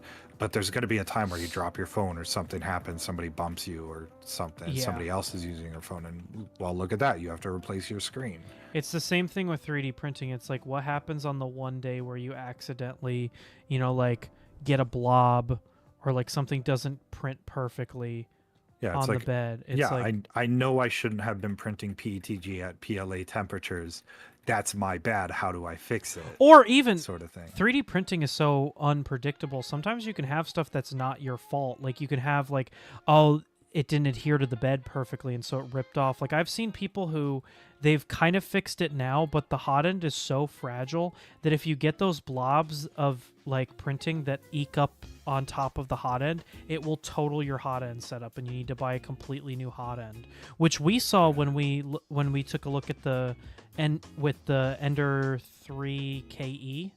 Yeah, you taking it apart, and that super fragile cable. Like, Yeah, no. And when I returned it to Micro Center and I was like, hey, this was broken, they were like, yeah, that's a known very issue. frequent It's like, known ugh. issue. Oh, that's tinted glass. It's not black stained glass. Huh? Oh, did you accidentally grab some tinted? It's okay. I've got a Silk Touch pick. Okay, I was gonna say I got one if you need it. No, I'm chilling. Hey, I got an email from U2s. They're now selling Minions merch. There was one last thing that I wanted to talk about with Bamboo that I think you'd kind of agree with me. What really frustrates me is how little they're willing to work with the community, because I think that the community would only strengthen them rather than hurt them. But they have this corporate America view mindset of community. I don't really think they're built for 3D printing. I think they're built for the tech industry, and they operate very much in that mindset. Well, even if you look at like the whole jailbreaking thing, their first response was to be like, "Hey, you can't do that." Yeah. And then the community was like, "Wait a minute, why?" And then they're walked it like, back a "Oh, little bit. well, it's for security, actually." Yeah, but it's like that's not the correct response when you have people in your community actively trying to make your printers better. The response shouldn't be, "Hey, you can't do that." It should be, "Hey, how can we leverage this to make the out of box experience better?" Yeah. But the biggest case of that, I think, for Bamboo is the chipping of their filament. Yeah. I think the chipping is the greatest reason why their response to the chipping is the greatest reason why I don't trust them long term. They could make so many people trust them. They could serve as just by opening that chip. They could serve as the largest figurehead in the filament industry, like the greatest partner in the filament industry, if they opened up their chip infrastructure. Yeah, all they have to do is remove the encryption, make it a standard. They're already big enough and sell enough filament that and sell enough printers that like eSun and Sunlu and whatever Micro Center's brand is, Inland, they would all jump on that so quick to add those. And if it was open, then the community could also make it better too. Because I am a firm believer. It doesn't even need to be open source. It just needs to be an open standard. Exactly. Other people can and I am a firm believer that if you want anything done quality, it needs to be done through ambition, not monetary gain. Yeah. A great example of this would be, have you ever heard of the Microsoft Encyclopedia? No, I can't say that I have. No, because it died in the 90s. But you've heard of Wikipedia, right? Yeah. They both came out around the same time, and economists said Wikipedia will never survive because it doesn't have monetary backing. But the Microsoft one has the backing of one of the biggest tech companies in the world.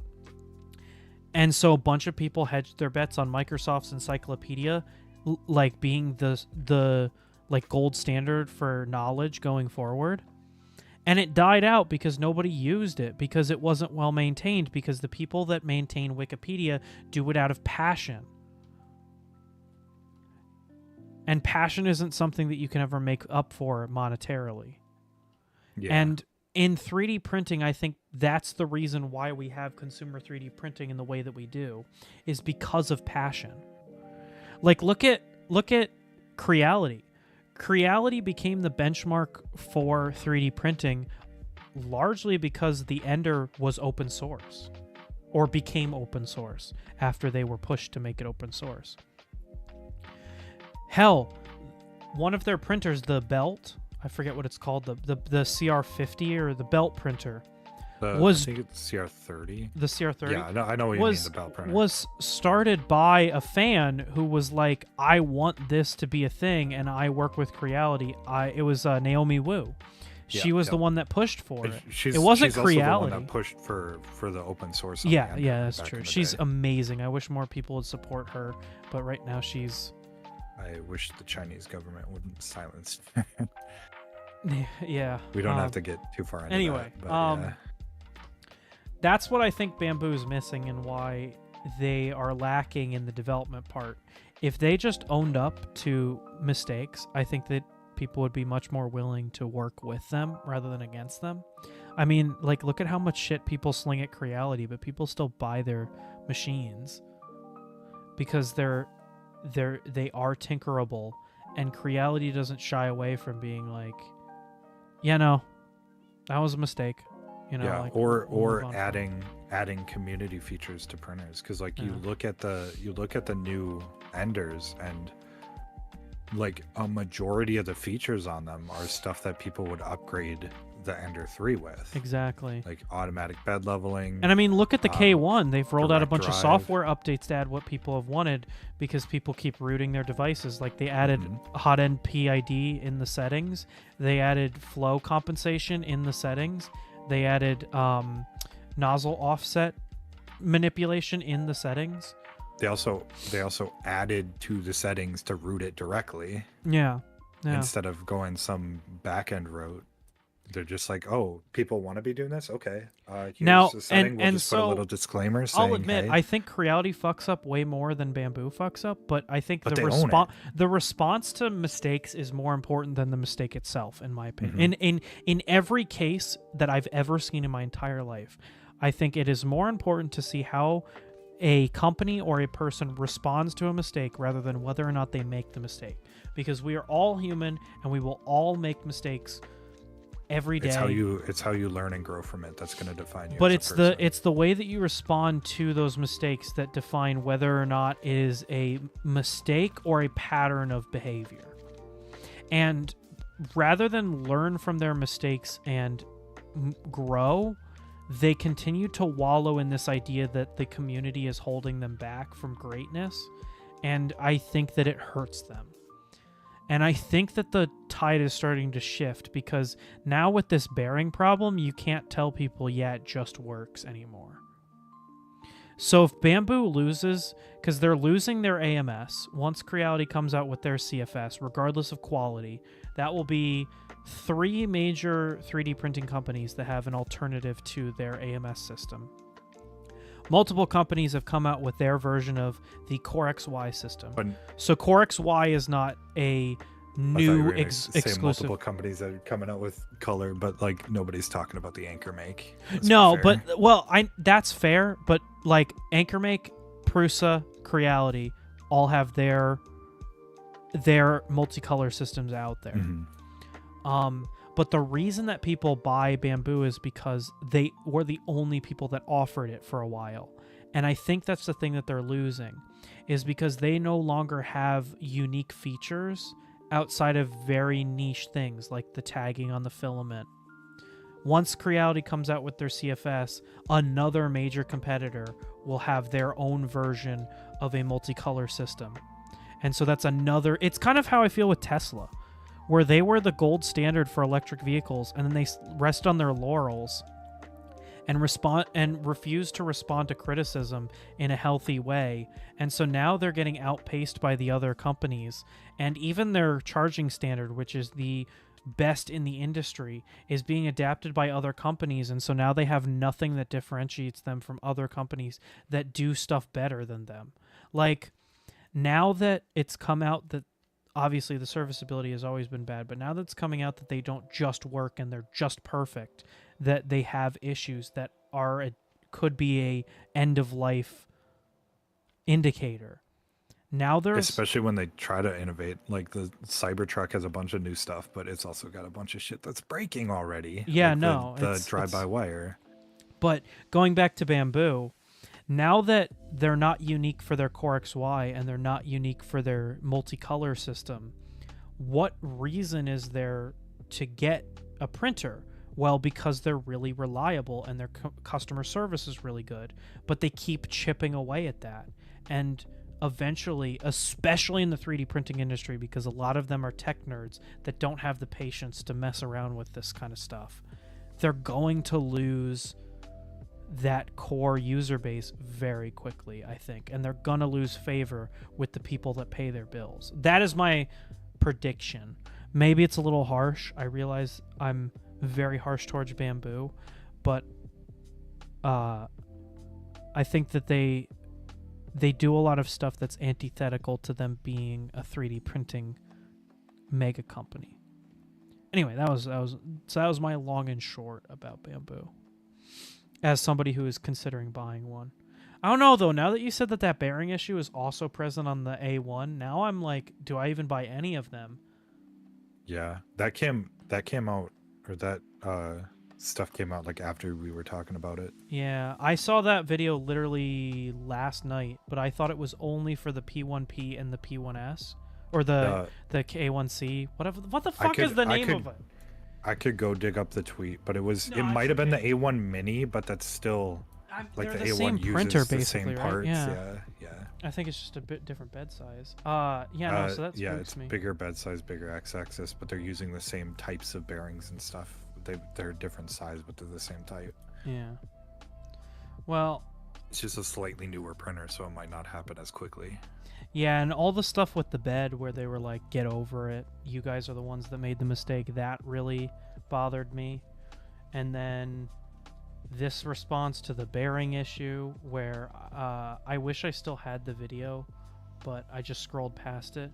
The guy said that he had to be on the phone with Bamboo for multiple conversations to convince them to send him a new printer because his kept layer shifting and messing up because that bearing was shot. And they were like, well, you're out of warranty and blah, blah, blah. And he's like, yeah, but the printer doesn't work. So, like, I need you to send me a new one. And they finally were like, okay, we'll send you a new printer. But, like, that's not a solution to just send people a new printer whenever their stuff breaks.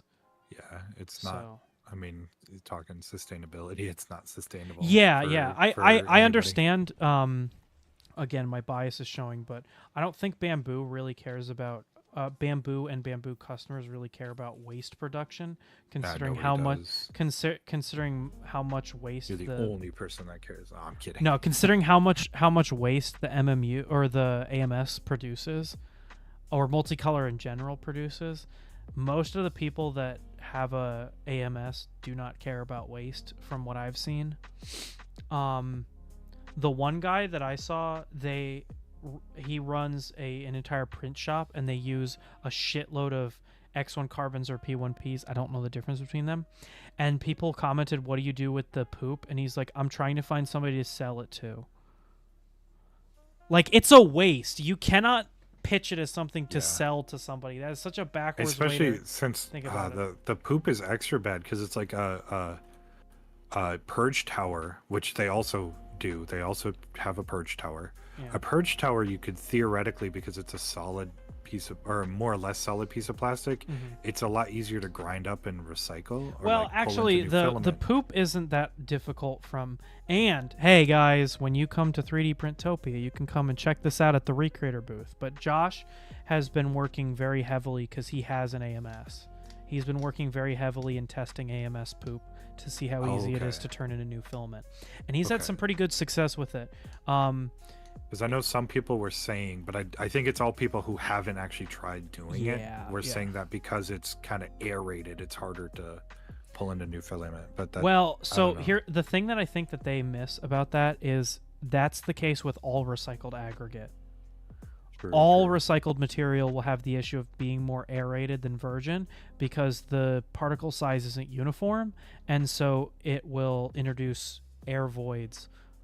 That is why the ArtMe is so impressive, because it is specifically designed to account for those air voids and properly properly extrude so that you don't get low spots. I want one so fucking bad, but I don't have a shredder. But I'm thinking it's that shredder that... Well, I'm thinking of buying a shredder. So what he uses a grain mill. Are you familiar with what a grain mill is? Not necessarily, no. All right, so my home girlies that love to make bread themselves, a grain mill is you get like flour. You know how you buy flour in like a bag and it's a white powder? Oh no, I know. Yeah. So flour doesn't come like that off the stock. You get the, like, I'm gonna call them seeds. And sorry to any farmers that are listening, but it's not a seed. But you basically get the grain seeds and you chop them up and process them, and then they become flour. So a grain mill does that same thing. But that's what would let me run plastic through it. That's what we're using right now in the Recreator community to get chopped up bits of plastic for a like a hand crank one isn't you'd be able to do it with the hand crank? So the one, powered right? ones that we are using in the community are between $30 and $50 on Amazon that's and AliExpress. They are The- equal priced. I'm looking at a hand crank one that's like $40. If you want, if you're interested, I can send you the one that we've been tinkering with. I say we, not me personally, but we as the community. I'd be down. I want to tinker wanna with send it. one, but I have just been so busy recently. I haven't even thought about spending. I'm also kind of broke right now. I'm But- very much broke too, but But- I at least want to like bookmark this and like. What I really want to do right Eventually. now, because I don't have an art me, is I'd love to run that like every weekend, run that and shred up some material because it gets hot. And you don't want it to melt. But I'd love to like every week run a little bit through and then put it into the 6-ounce bottles because I found that the 6-ounce bottle or 16-ounce bottles are really hard to turn into recreator filament. And so instead I could use them as containers for chopped up material. So that is my plan right now. Haven't gotten to that yet, but that's the plan right now. Anyway, I'll send you some of that material to see. But yeah, it's only 150 grams, so it's not a big one, but considering the volume of stuff that we work with, I don't really see that as a downside. If you scale up, you can always get a bigger shredder, you know. Well, and I mean, your limitation is going to be the hopper size, basically, right? No, Yeah, and the it's just going to take longer to feed through than like if you build like a giant one like teaching tech has. yeah, But, I the mean, if issue time the isn't an issue at the issue. end of the day is the size of the chopping blade. Yeah, Because you want a uniform diameter or as uniform as you can possibly get. And so as you scale it up, you need to make the cutting blade bigger to account for that because otherwise you're just still concentrating on the same size. So the bigger grain mills have a bigger blade and a bigger hopper. So they are just in general bigger, but you're right. The coolest part about it is from what I've seen, they're actually cheaper on Amazon than they are on AliExpress, or the difference is like $3. And so you don't have to wait on AliExpress shipping. You can get Amazon Yeah. free shipping. I still kind of want to, because I've got that old motor from a hot tub. It's like a 5 horsepower motor. Yeah. I Well, kinda here's wanna try here's to what I fix would say, that. and to I think anybody it just needs a listening, capacitor. this is the final thing I'll say before, because we're kind of getting into territory where if you want, you could show up on Thursday and we could talk about this on Thursday, because I'll be doing Recreator and 3D Printopia shit the entire stream. But I would buy it as validation because it's relatively cheap to get into, and then if you're like, this is something I want to do long term, And then build. you yeah, build the bigger one later. Yep. Because you can always spend a little bit more time on a smaller setup while you build a bigger setup, but you can't do anything until you have a setup. So spending time on a bigger setup will always kind of put a limitation. The other thing is, so I said I would buy an art me once two things happened. One, there was more development in using recycled aggregate because most of the stuff that people did originally with the art me was, well, we're just gonna use virgin material. Now we're starting to see a lot more people use chopped up bits of plastic. I really want to try materials that you can't buy, like polypropylene. I've talked about that several times. I want to try that. Yeah. But I need to validate a shredder first. So once I validate a sustainable in terms of like what I can operate realistically, once I get a sustainable shredder, then I will buy an art me. Maybe that's what I do instead of buying a Sovol. Maybe I buy an art me.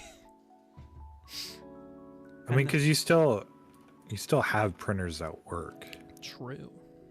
So What my one I'm just worried about coworker you said getting is- a Soval and being like, this thing sucks because I have to tinker with it all the time. When I know it's a Soval, you're gonna have to tinker with it. yeah, It's very much you're moving into the same territory that you're already in with your K1, and that's why I'm like, I don't know if you would want that. I'm not saying that you can't tinker. I just think I think you're kind of frustrated Let's, with the tinkering and you just want something that works. Let's take this specific conversation off stream, just because Yeah. I don't think anybody will benefit from hearing it but me. And then I can also move on to, because I gotta go to class too, Oh, that's right. so I can talk and drive, guys. All right. Well, that being said, that did not move my OBS. That just made it grow. I wish Okay. driving was more interesting. The alcohol right obsession next with to me. your friend. Oh yeah. Oh. Yeah. You're right. You're right. Kirby is absolutely right with that one. Oh my god. Oh god. I got so many pings on Discord now that I look at I going off of streamer mode is crazy, because like bing bing bing bing bing bing. Anyway, Yeah. so ending off the stream. Thank you all very much for watching. I will be live on Thursday, and I have a huge, decently big announcement about 3D Printopia and my involvement. I think I've already kind of talked about how I'm going to be representing Recreator, but I think I'll be showing off a lot more details, because I actually this weekend was able to finish the bulk of, or at least get an idea of what I want to do. I'll be 3D modeling, so if you guys are interested in that, I know Kirby wants to learn more about Onshape. I'm going to be pushing Onshape and Tinkercad to their limit with my project on Thursday. It's a personal project that I've wanted to make for, gosh, almost as long as I've been printing, at least like 8 years. So it's going to be a big deal. It's up there with the Sonic TV monitor in terms of projects I've been working on for that long. Also, I have a video coming out tomorrow and Friday. I apologize for not having a video out on Monday. I had some stuff happen over the weekend. I didn't get as much done as I thought I was going to get done, and so I lagged behind. But I have a video coming out tomorrow, very personal video. I hope you guys enjoy that one, because it was very fun to make. And then I have a sequel video to a video I released in a previous week coming out on Friday. So that should be pretty fun. I think that's pretty much it. I don't have anything else content-wise. I don't know next week. I have to talk with Kirby about it, but I don't know next week what Minecraft Tuesday will look like. We have to talk about that. So, don't know. If you're interested in seeing me stream, though, I'll be back on Thursday. Anything else you wanted to add, Kirby, or is that it? No, not really. All right. Well, thank you all very much for watching, and I hope to see you again.